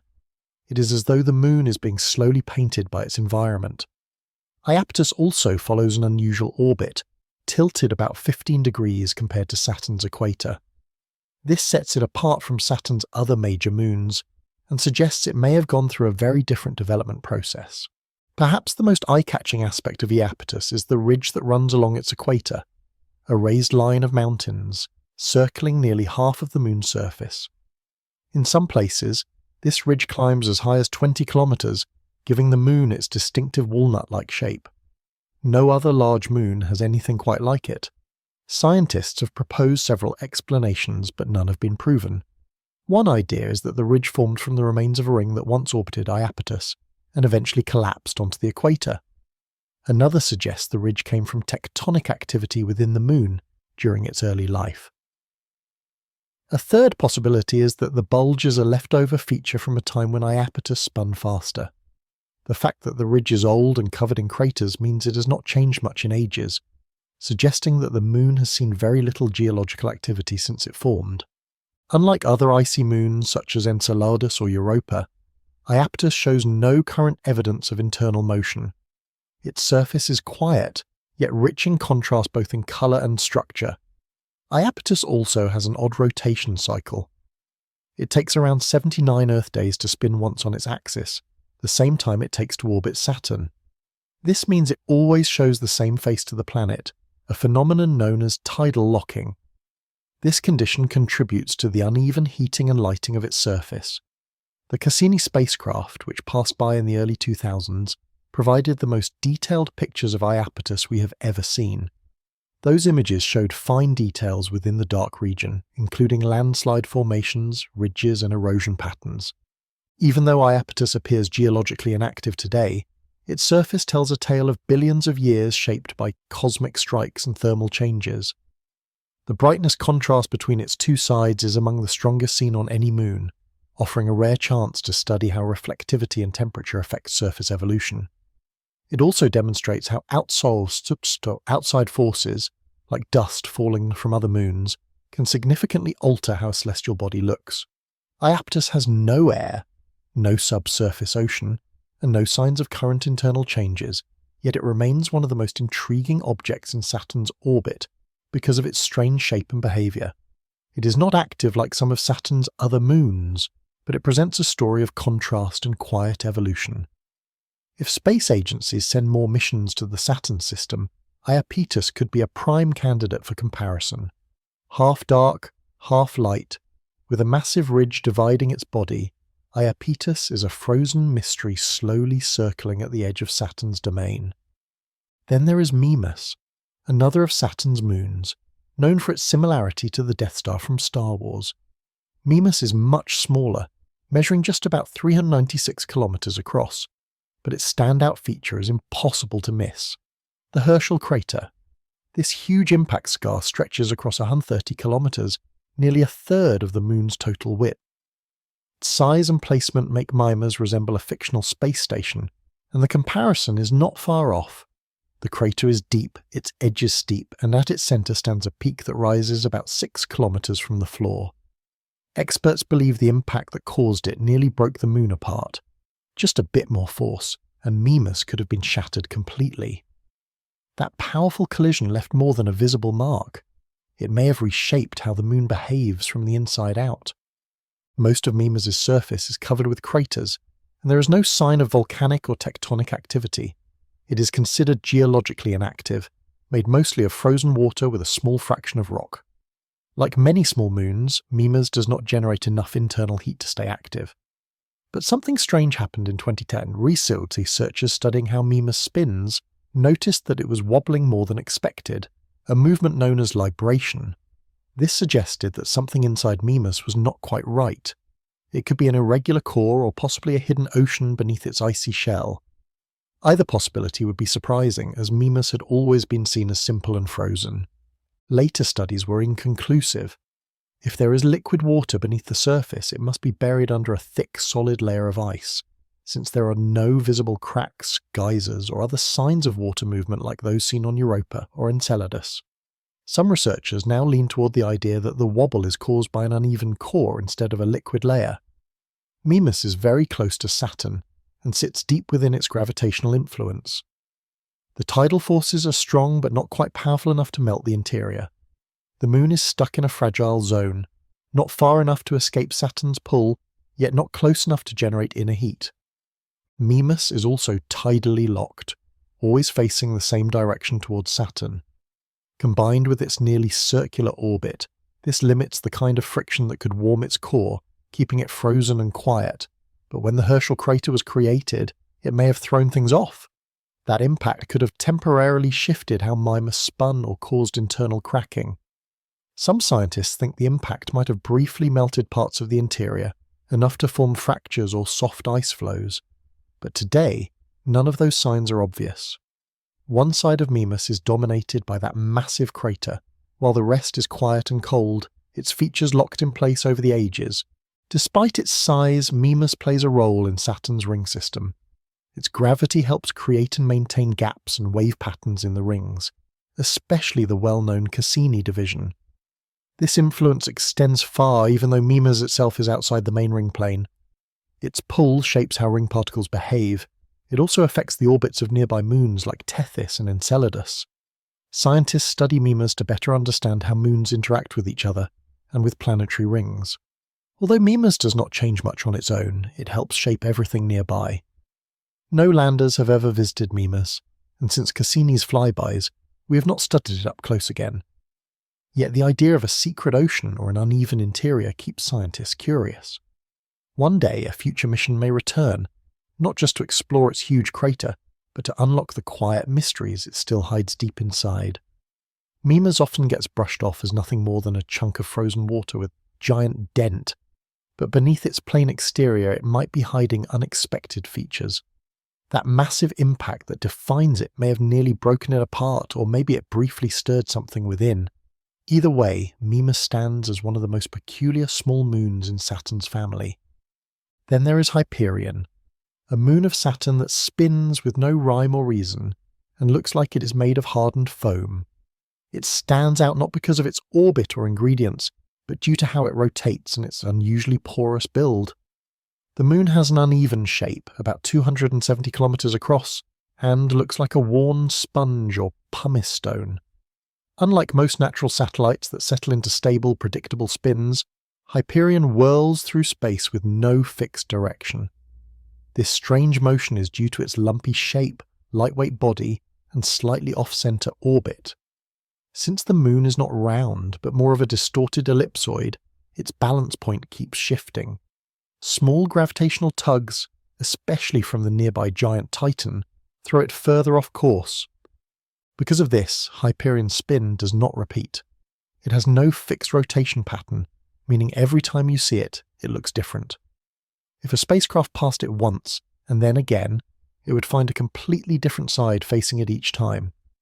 Hyperion is one of the rare larger bodies in the solar system with this unpredictable spin. From a physics perspective, it behaves more like a dice being tossed than a toy top spinning smoothly. Its surface adds to the mystery. It is riddled with deep, sharp-edged craters, giving the appearance that pieces have been chipped away over time. But the most remarkable thing is its incredibly low density, about 0.55 grams per cubic centimetre, even lighter than water. That suggests the Moon is made up of loosely packed ice and rock, possibly with empty pockets inside. This sponge-like build likely explains why the craters remain so deep and intact. When Hyperion is struck, the surface tends to absorb the hit instead of ejecting debris. There is very little material thrown out, so the holes stay sharp rather than becoming flattened. Each strike just presses deeper into the soft, airy layers, creating a surface unlike any other moon orbiting Saturn. This light, airy structure also means Hyperion is held together more by internal cohesion than strong gravity. A strong enough hit or a faster spin might cause it to break apart. It is not just a heap of debris, but it is not far from one. It is a frozen, oddly shaped relic, constantly spinning in a strange dance. Its main material is water ice with darker areas that might come from space dust or meteor residue. These dark and light areas give it a stained, blotchy appearance. Spectral readings show traces of hydrocarbons and organic substances, though not in large amounts. Hyperion may have picked up this material from one of Saturn's far-off dust rings. The Cassini spacecraft is the only mission that got close to Hyperion flying by in 2005. It sent back clear pictures of the Moon's surface and helped map out its wild spin. No spacecraft have landed there or stayed in orbit, mostly because of its small size and unpredictable rotation. Yet the Moon remains a valuable subject in the study of how uneven objects behave in space. Its constant tumbling means it does not have fixed day or night sides, unlike moons that are tidally locked. This constant reorientation spreads sunlight evenly, so no area stays warm or cold for long stretches. Hyperion's slightly stretched orbit adds more instability, as every loop around Saturn shifts the pull it feels, making its spin even more chaotic. Though it does not pull on major moons or influence Saturn's rings much, its spinning behaviour is in a league of its own. With a density like a sponge and a rotation that never repeats, Hyperion stands alone in its uniqueness. It is a wandering oddball, constantly teetering between staying together and breaking apart. Studying it helps scientists refine how irregular shapes spin and evolve. In a solar system filled with round planets and moons locked in place, Hyperion is a lonely spinner, always turning, never twice the same. In 2015, scientists tracked a near-Earth asteroid that passed surprisingly close, just 1.3 times the distance from Earth to the Moon. But what caught everyone's attention was not just how near it came, but what it looked like. NASA's radar scans revealed an uncanny shape. The asteroid resembled a human skull, complete with what looked like hollow eyes and a jawline. It quickly earned the nickname Halloween Asteroid. Officially known as 2015 TB-15, this object measured around 600 meters wide and followed a highly stretched orbit. Its closest flyby happened on October 31st, 2015, right on Halloween, making the encounter even more eerie. The asteroid is expected to swing past Earth again in 2082, although tiny changes in its path could shift the timing. The skull-like shape was likely the result of shadows, surface patterns, and the limits of radar image resolution.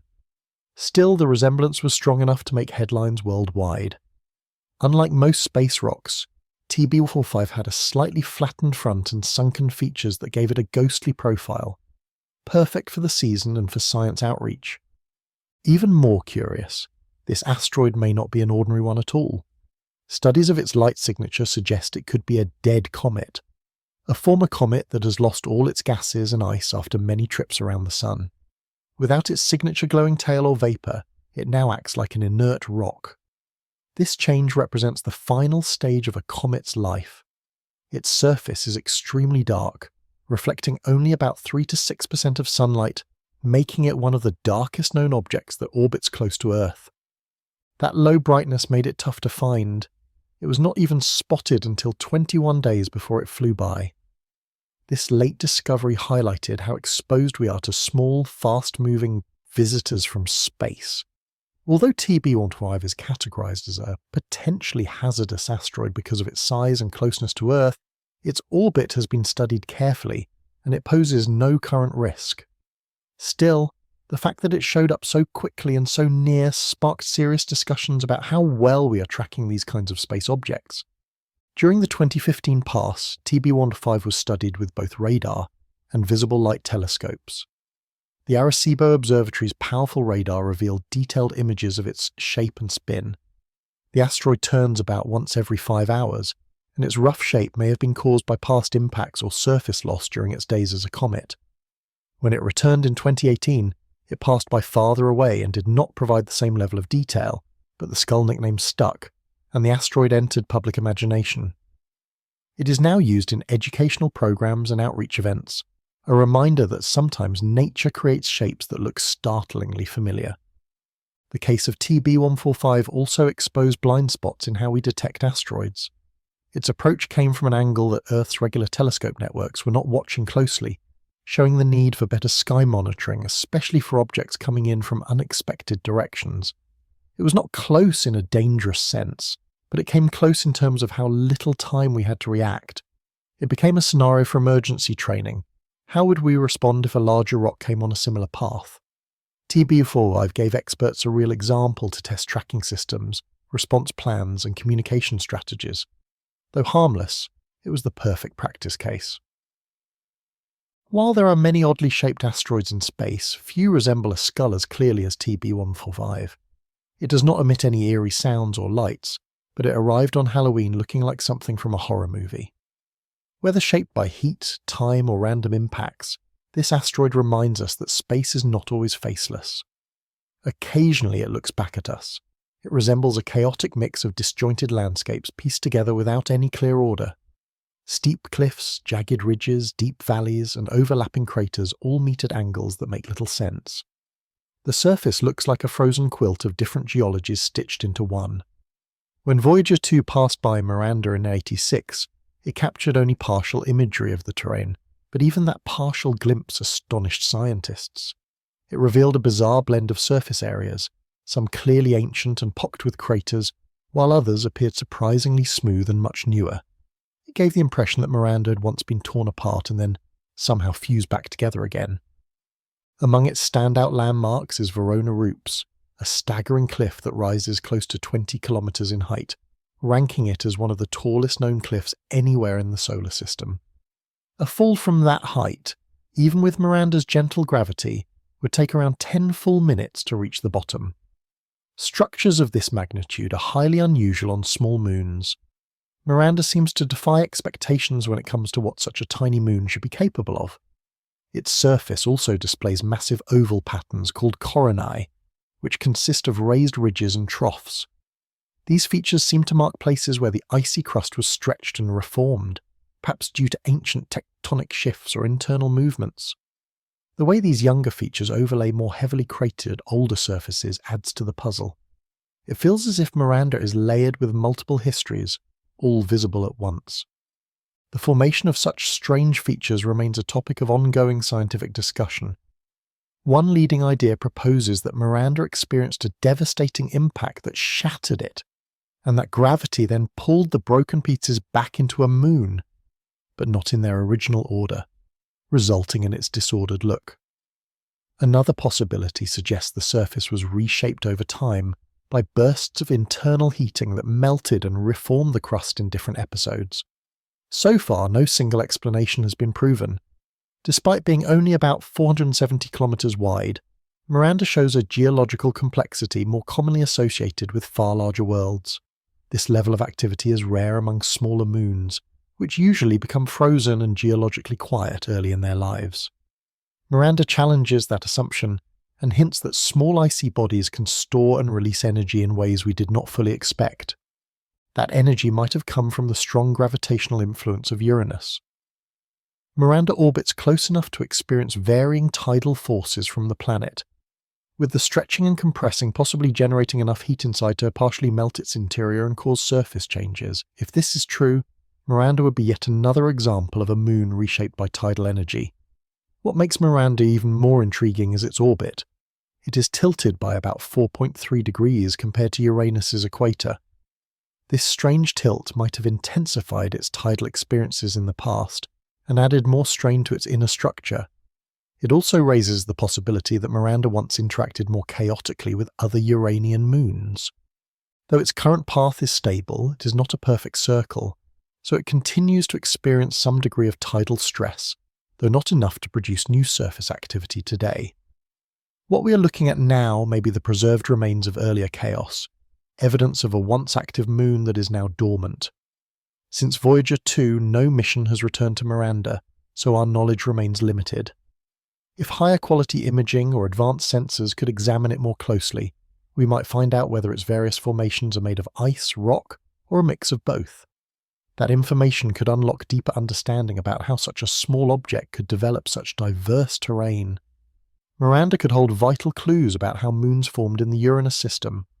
Future missions that explore Uranus are likely to take a much closer look at Miranda, because among all of Uranus's satellites, this one stands out as the most jumbled and visually puzzling. Every picture we have only adds more questions to the list. Miranda does not just appear unusual, it seems as though it was unintentionally designed, as if the result of random cosmic processes that created something wholly unique. If we ever get the chance to study it directly, Miranda could completely reshape our ideas about what tiny moons are capable of. Beneath its rugged landscape lies a story of intense destruction, geological rebirth, and perhaps a level of internal structure we have yet to comprehend. Mars, on the other hand, tells its own story through the movement of its spin. Unlike Earth, which benefits from a large moon that stabilizes its axis, Mars lacks such an anchor.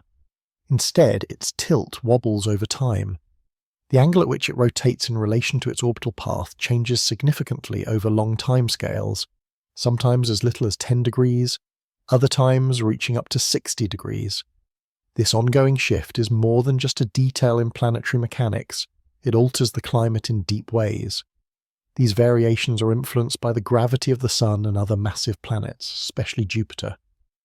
Because Mars has no powerful moon to act as a stabilizer, its rotation axis becomes erratic over millions of years. The result is a long-term cycle where the planet's poles tilt closer to or away from the Sun at different times. When the tilt is low, the poles remain cold and ice-covered, while the equator receives the most direct sunlight. But when the tilt becomes extreme, sunlight reaches farther north and south, causing polar ice to melt or shift. This leads to vast redistributions of frozen carbon dioxide and water across the surface. Some scientists think this process helped form ancient rivers and canyons. The signs of climate cycling can also be seen in the polar layers, sheets of ice and dust stacked like pages of a Martian history book. These stacks preserve patterns from different tilt periods and provide a physical record of the planet's past climates. Understanding this shifting tilt is crucial for those who dream of living on Mars. If the axis continues to move, even slowly, it will eventually alter long-term weather, temperature, and even sunlight patterns in various regions. A spot ideal for settlement today could become frozen, or desert-like in the future. Planning for permanent outposts means looking ahead, not just at geography, but also at how Mars's behavior will evolve over time. At present, Mars has a tilt of about 25 degrees, very close to Earth's 23.5 degrees. This gives it some mild seasonal changes, though they are less intense due to the thin atmosphere. But this is only temporary. In the distant past, Mars may have tilted enough for polar areas to warm, leading to melting events that change the planet's habitability. These changes in tilt also move ice beneath the surface. As Mars warms or cools depending on the angle of incoming sunlight, frozen water migrates between the poles and the mid-latitudes. This invisible cycle has shaped the terrain, including gullies, ancient lake beds, and frost-covered regions. It also has important implications for future human missions needing water sources. Computer models show Mars's tilt follows no regular pattern like Earth's slow and steady precession. Instead, the planet's axial changes can be wild or calm depending on the era. Some simulations forecast extreme angles every few million years, while others predict periods of stability. Either way, Mars's axis does not stay put. It shifts under the solar system's gravitational push and pull. The dried-up channels, former lake beds, and what might have been coastlines may all correspond to past times when the tilt was much higher. If that proves true, then understanding the history of these axial movements could lead to discoveries of hidden underground ice or signs of past microbial life. This is not just about tracking climate, it could help identify places where life once existed or might still be preserved. For future settlers, these changes will affect more than weather. They could shift the best places to grow food, store power, or even survive. Building on Mars will require people to adapt not only to short-term storms but to the rhythm of the planet's long, slow dance. Even though these shifts are too gradual to matter much for early explorers, they will shape the lives of future generations. Mars does not just rotate, it leans and sways, and that motion has drawn rivers, buried ice, and may one day dictate where humans can thrive or struggle. Mimas, one of Saturn's smaller moons, measures only about 396 kilometers across, but it bears a colossal scar that has become its most famous feature. This massive wound is the Herschel crater, a gaping impact site more than 1/3 kilometers wide, over 1/3 of the moon's entire diameter. In terms of proportion, it is one of the largest craters in relation to the size of a celestial body anywhere in the solar system. Right in the centre rises a mountain around 6 kilometers tall, created by the rebound effect after the ancient impact. The edges of the crater stretch out in waves, like ripples from an explosion that froze in place. If Earth were struck by something on that scale, the crater would reach across continents. The magnitude is nearly beyond comprehension.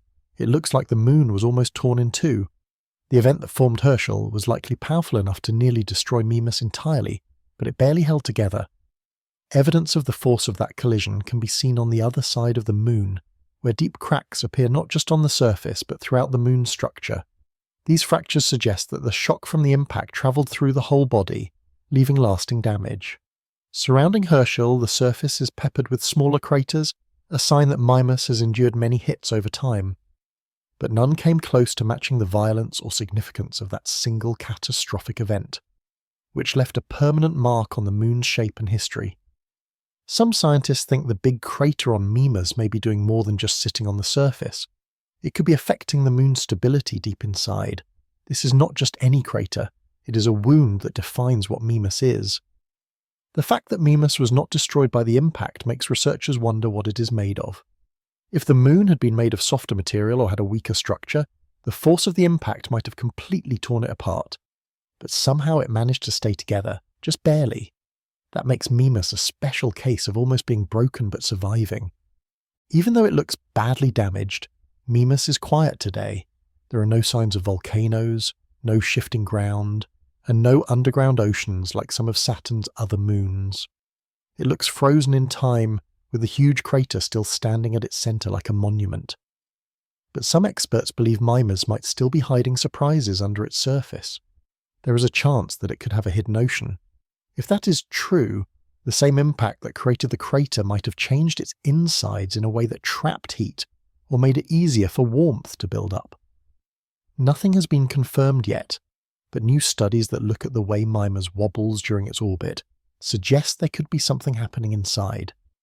That ancient impact may have shaped not only the outside but also the inside of the moon.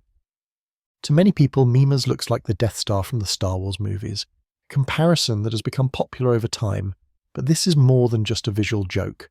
That crater is real, and it came from a time of extreme destruction. Mimas did not just survive a huge hit, it went through something that almost ended its existence. That kind of toughness is what makes it fascinating to study. The first close pictures of the crater came from Voyager 1, and later the Cassini spacecraft captured even more details. Cassini's data showed how tall the crater walls were, the shape of the ground around it, and the way the surface was broken. These findings helped scientists figure out how powerful the impact was. It was the kind of explosion that could change a moon completely. Craters are common in space, but few are this huge on such a small moon. Herschel stands out because it covers such a big part of Mimas. It is one of the rare cases where an impact was just on the edge of destroying an entire moon. That is why it is so special to scientists. Studying Mimas and the giant crater helps us learn how much force a small moon can take before it breaks.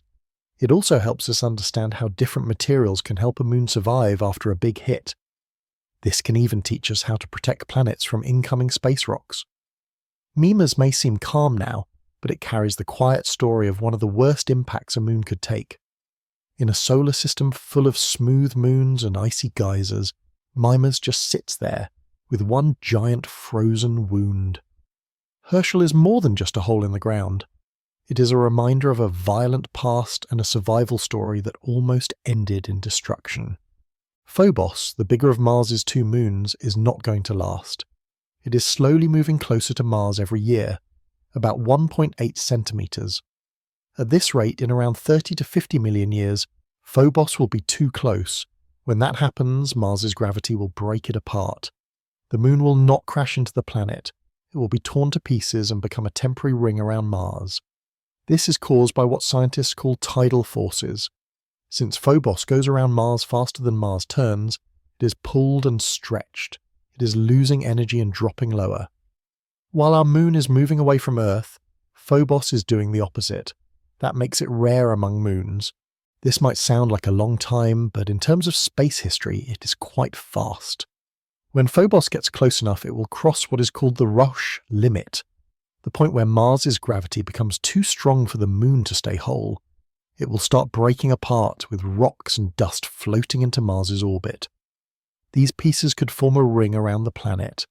The ring would probably be thin and dark and might last from 1 million up to 100 million years depending on how the debris spreads. For a short while, Mars could look like Saturn, wearing a dusty ring made from its own moon. Phobos is not a perfect circle. It is more like a lumpy potato, only about 22 kilometers wide. It is covered in craters and has long grooves running along its surface. Some of these marks may already be signs of the stress caused by Mars pulling on it. That pull is not just theory, it is already shaping Phobos. One of its biggest features is Stickney Crater, which is nearly 9 kilometers wide, almost half the width of the Moon. That impact likely made Phobos even weaker, and with the constant pull from Mars, it is slowly falling apart. Phobos is also covered with a layer of fine dust called regolith. In low gravity, even small movements like tiny meteorites hitting it can cause mini landslides. This makes the surface unstable and may help speed up how the moon breaks down. Phobos is also extremely close to Mars, only 6,000 kilometers above the surface. That is closer than any major moon orbits its planet in the solar system.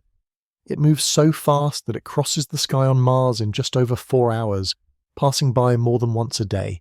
It is the fastest moon out there. Because of its small size and short life, Phobos cannot become a base for humans.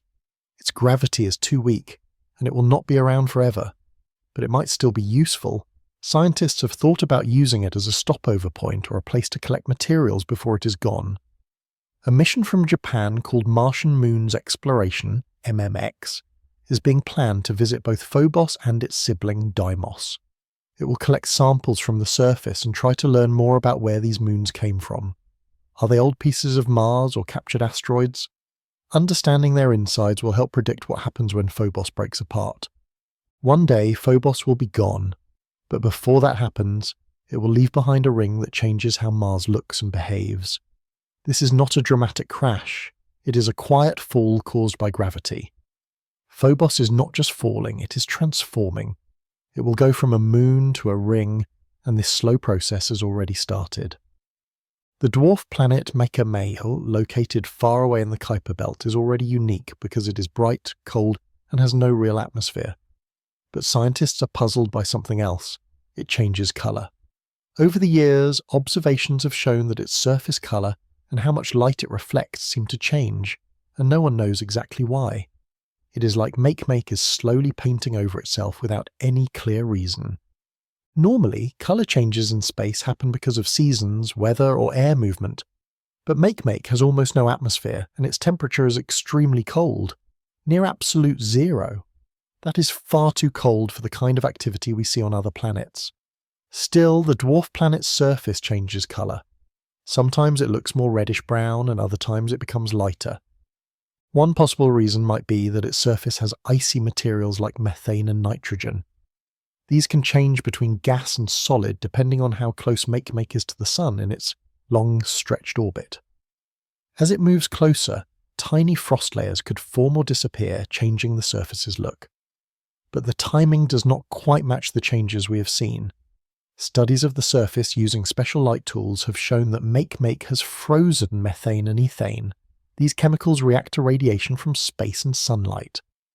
Over time, that radiation can break down these materials and turn them into darker, reddish stuff called tholins.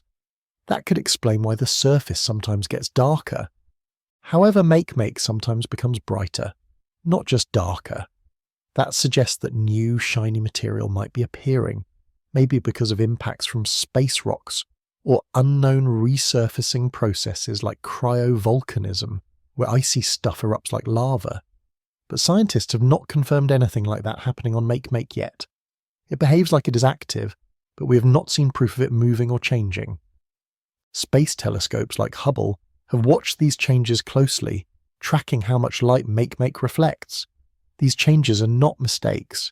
They show up again and again and seem to be real. Something is happening on this small world, and it is happening on a big scale, just slowly and quietly. Make may even have a very thin atmosphere that comes and goes based on how warm or cold it gets.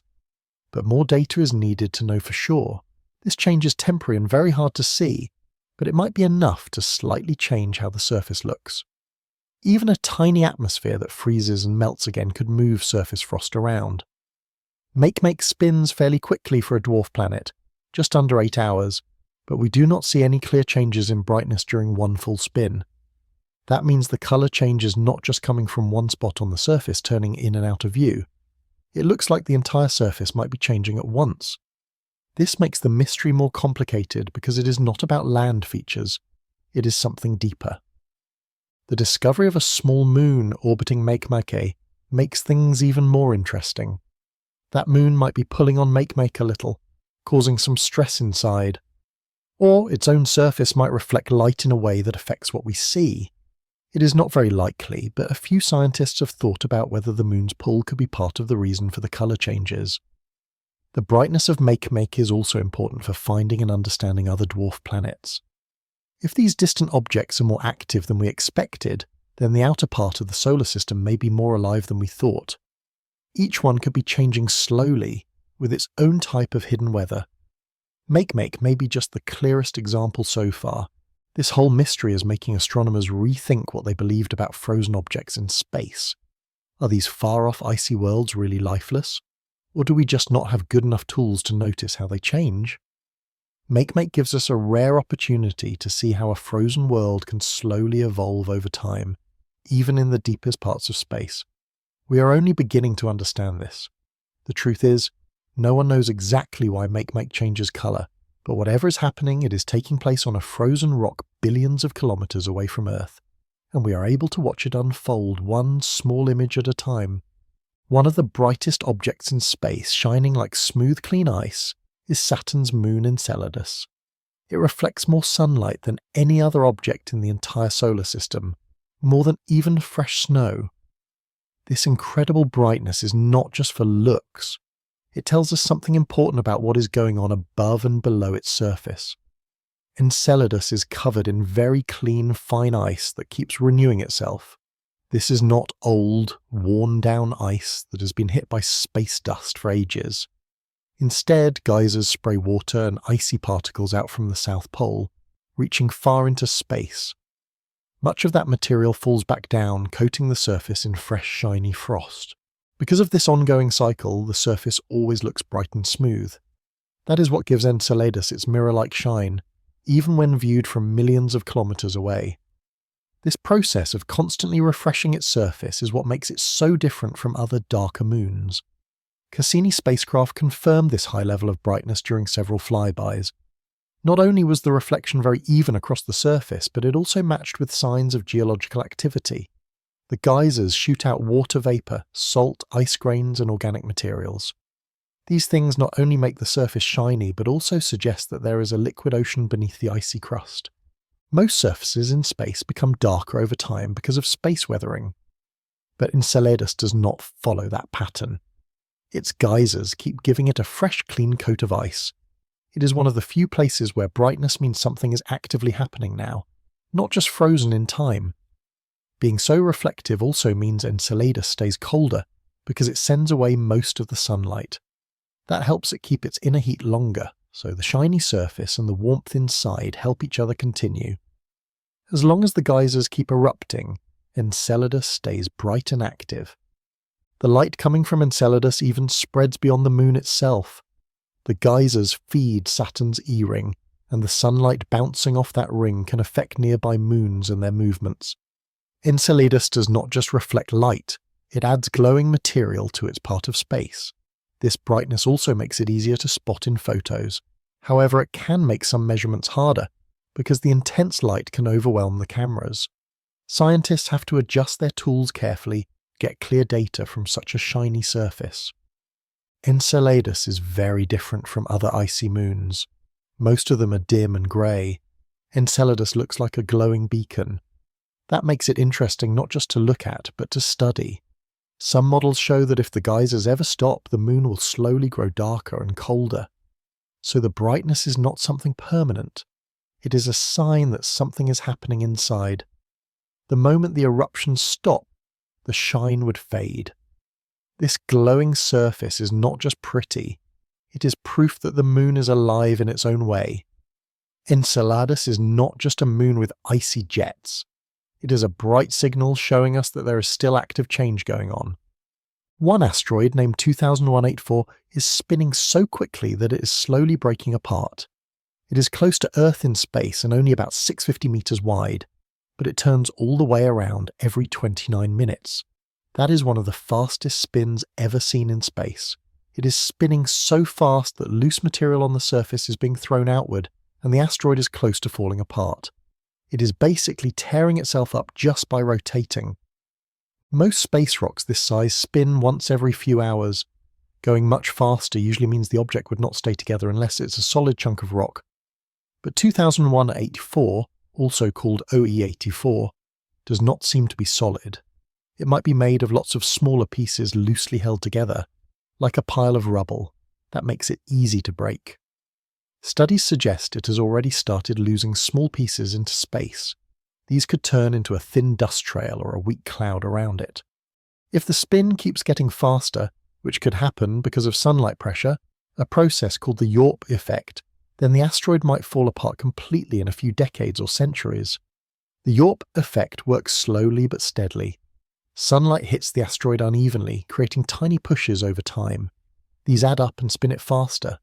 This force may be small, but for an object like OE84, it is enough to cause big changes. That is why scientists are paying close attention to this asteroid. Not only is it unstable, but it also gives us a chance to see how asteroids age and fall apart. Watching it helps us learn more about how surface material holds together and how long these rocks survive under the sun's power. If OE84 breaks into pieces, some of the fragments might go into new orbits and possibly become a threat to planets. Right now, it is not heading for Earth, but its parts might someday shift paths. This asteroid shows how weak and fragile many of these objects really are. There is no crash or explosion, just sunlight and spin slowly pushing it past its limits. It is a quiet kind of destruction happening millions of kilometers away.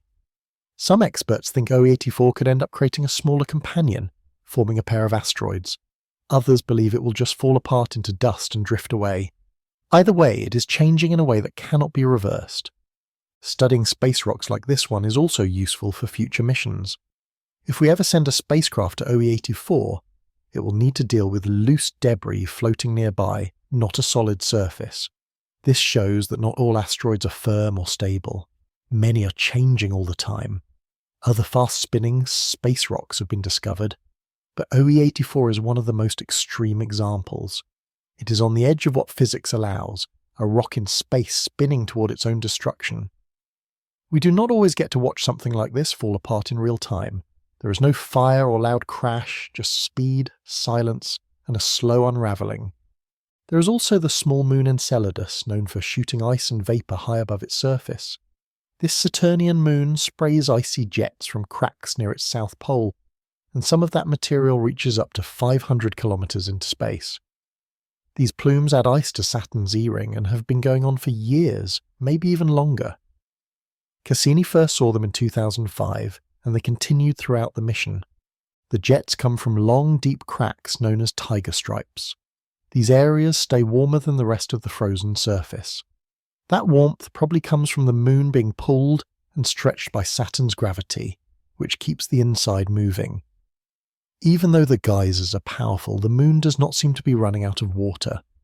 Scientists think there is a deep ocean beneath the icy shell, kept warm by the energy from inside. That ocean seems to be constantly providing more water for the eruptions.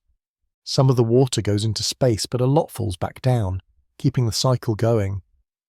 Just like fresh snow, this process helps the moon stay super shiny. It also helps rebuild its icy surface again and again. Everything works together in a smooth loop, which is pretty amazing for such a small world. When scientists studied the icy sprays, they found organic molecules, salt and silicate minerals. These signs show the place might be able to support life. The mix of chemicals suggests there are hot vents deep under the ocean where water meets rock and creates energy. This is why Enceladus is seen as a strong candidate for alien life. The size of these icy jets is hard to imagine. They shoot up from the surface and go higher than the International Space Station orbits around Earth. That is not just a small feature. It is like a machine working on a huge scale, powered by the moon's own gravity and heat inside. The jets do not shoot constantly. They pulse depending on where Enceladus is in its path around Saturn. At certain points in its orbit, the geysers get stronger, the cracks open wider, and the pressure rises. Because of this, scientists can predict when they will be most active, which helps them plan flybys or future missions. Even though Enceladus does not have a thick atmosphere, the sprays create a light temporary cloud around it. This thin layer adds icy material to Saturn's rings. So the moon and its planet are always sharing material tied together by gravity. One strange thing is how the cracks stay open. With such cold temperatures, they should freeze shut. But it seems that heat from inside and the constant stretching from Saturn's pull keep the cracks active and the geysers from closing. That explains why they have lasted so long. The Cassini spacecraft flew through the jets many times, collecting information without even landing. It measured what the plumes were made of, how warm they were, and how thick they were. It was like taking a sample of the ocean below without even touching the ground. This method helps scientists study possible signs of life in a safe and effective way. Future missions might come back with better equipment. Some ideas include flying through the thickest parts of the jets or using orbiters to watch changes over time. The main goal is not just to find water, but to find out if anything is living in it. As long as Enceladus keeps shooting water into space, it gives us a way to study what is under its surface. That is what makes it one of the most exciting places in the search for life beyond Earth. In 2019, scientists saw something they had never seen before. A comet from another solar system. It was named 2I Borisov, and it was the second confirmed object to come from outside our solar system. Unlike the first one, called Oumuamua, this one looked just like a normal comet.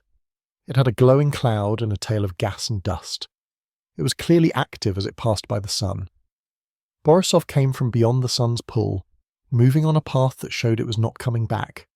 It was just passing through, like a quick visit. Its speed and path proved it was a real visitor from far away.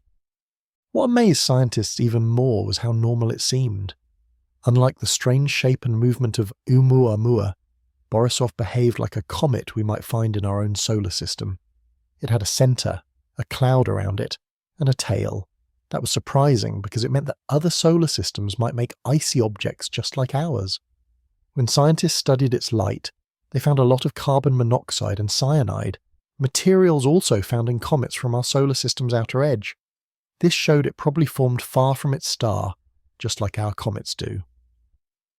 Borisov passed close to the Sun at about 300,000 kilometers per hour, reached its closest point, and then kept going.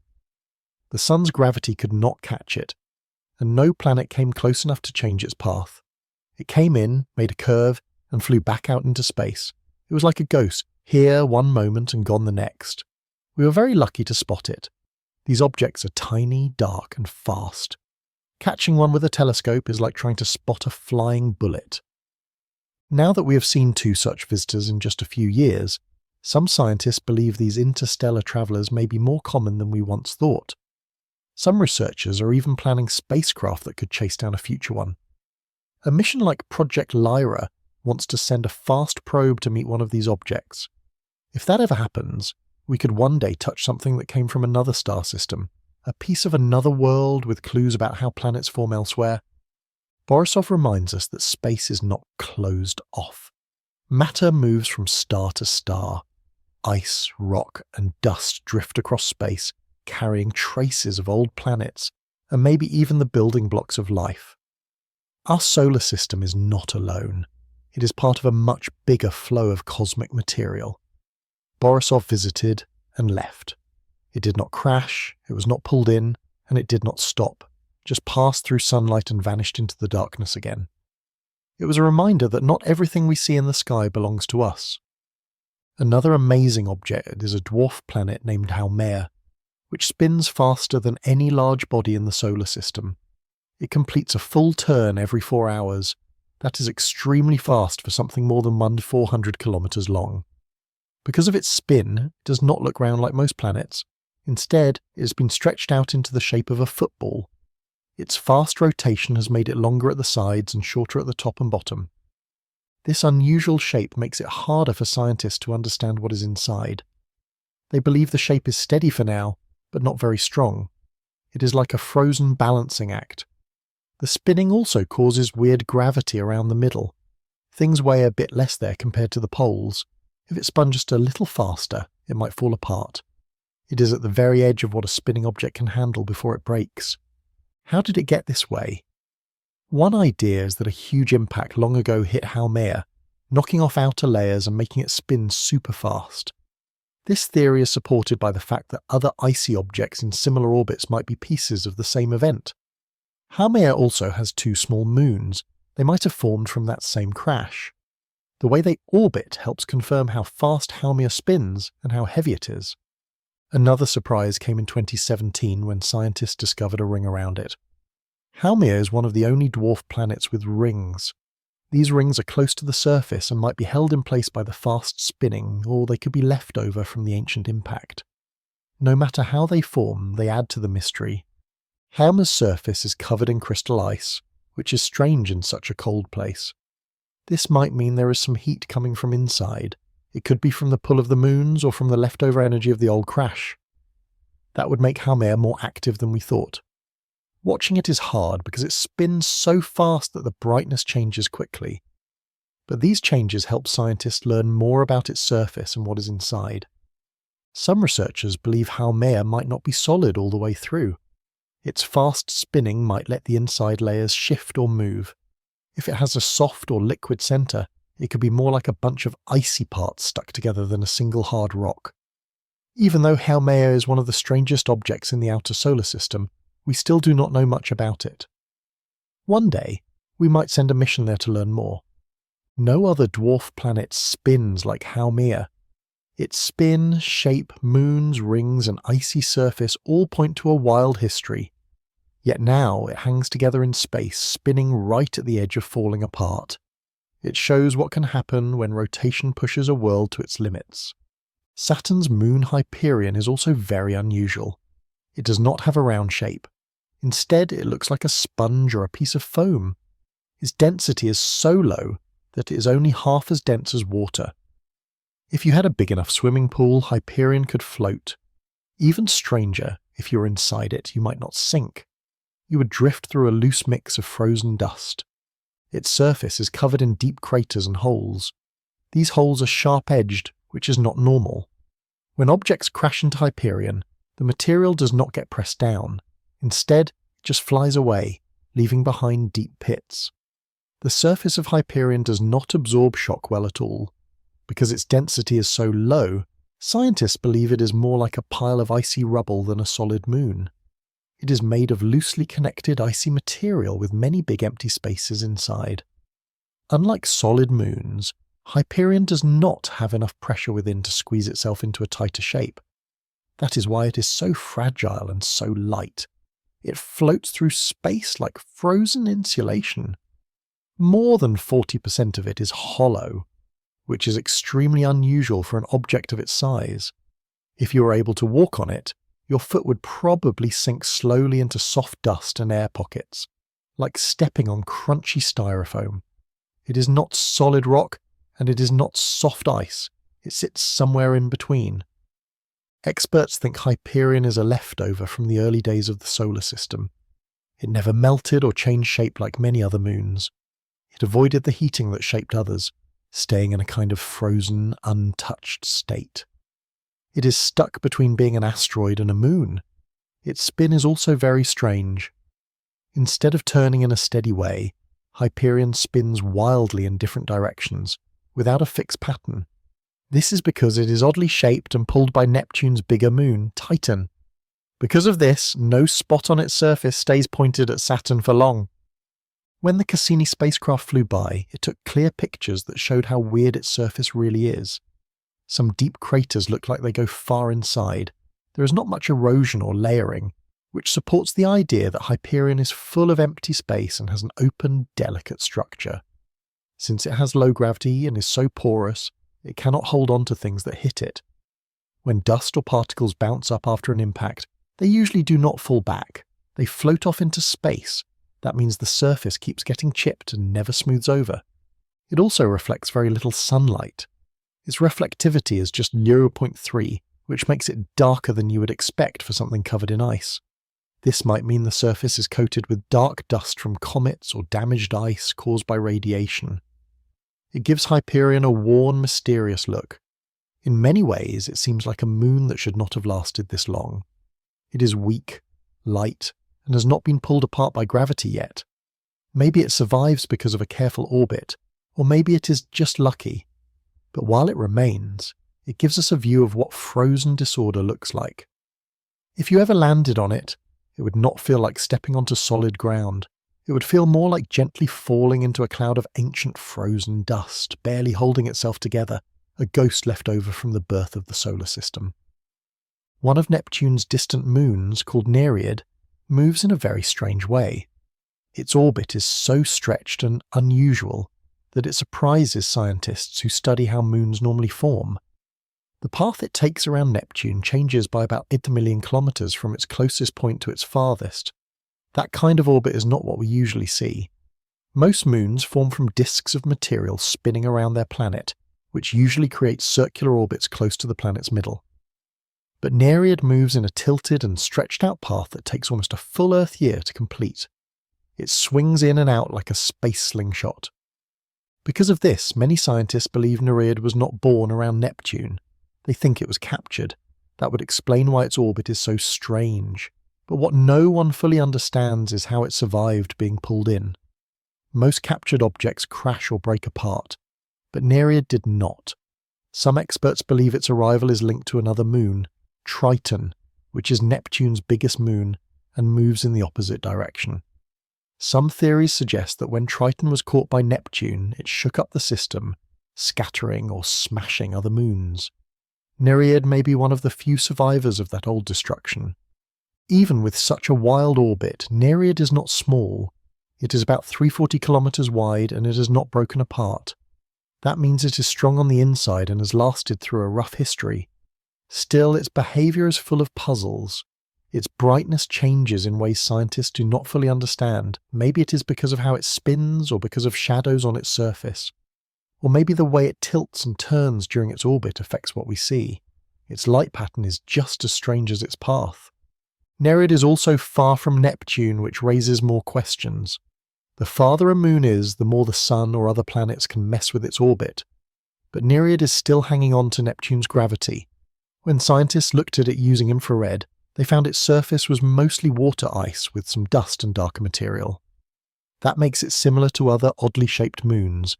It could be a captured object from the outer edges of the solar system brought in from the cold Kuiper belt long ago. Because of its strange orbit, Nereid is hard to study. Most spacecraft only pass by it from far away, but maybe one day a mission to Neptune will fly close to it or even study it in detail. It could help us understand more about Neptune's past. With moons like Triton, Proteus, and Nereid, this system seems full of secrets. Nereid is like a missing piece in the story, not a normal moon, not fully wild either. It is a captured traveller that somehow stayed, defying what we expect. Some astronomers think there may be hidden planets orbiting far away from the Sun, and not just far, but in strange directions. Most of the solar system is flat, with planets going around the Sun in the same plane, like a disk. But scientists wonder if there are some objects moving at steep angles, almost upright, compared to everything else. These would be mysterious slanted planets that no one has seen yet. Computer models show that during the early, messy years of the solar system, big planets or even passing stars might have tossed some objects into tilted paths. If those objects managed to stay instead of being thrown out, they could now be moving in nearly vertical orbits. We do not see them directly, but some odd movements of known objects, like Sedna or 2012 VP113, suggest something invisible might be pulling on them. Some researchers believe only something as big as Earth or Neptune could be responsible for these unusual patterns. Unlike the idea of Planet 9, which would have a stretched path but still follow the flat disk, these upright planets would move at steep angles. From Earth, they would be very hard to spot because telescopes usually look along the flat plane where all the other planets are. If a hidden planet is moving far above or below that area, we might have missed it. Such a planet would not need to be huge to cause changes. Even something the size of Mars, drifting far beyond Neptune, could disturb the small icy objects nearby. The fact that we see strange clustering and tilting in far-out orbits suggests that something big and tilted might be hiding. If it exists, it could be the leftover from a planet that never fully formed. Or it might have come from another solar system and got caught by our Sun's gravity. Some computer tests show that when stars pass close by each other, they can grab planets from each other. That could explain how such a tilted planet ended up here. Finding it would be very hard. It would be far away, reflect very little light, move slowly, and appear in parts of the sky we rarely check.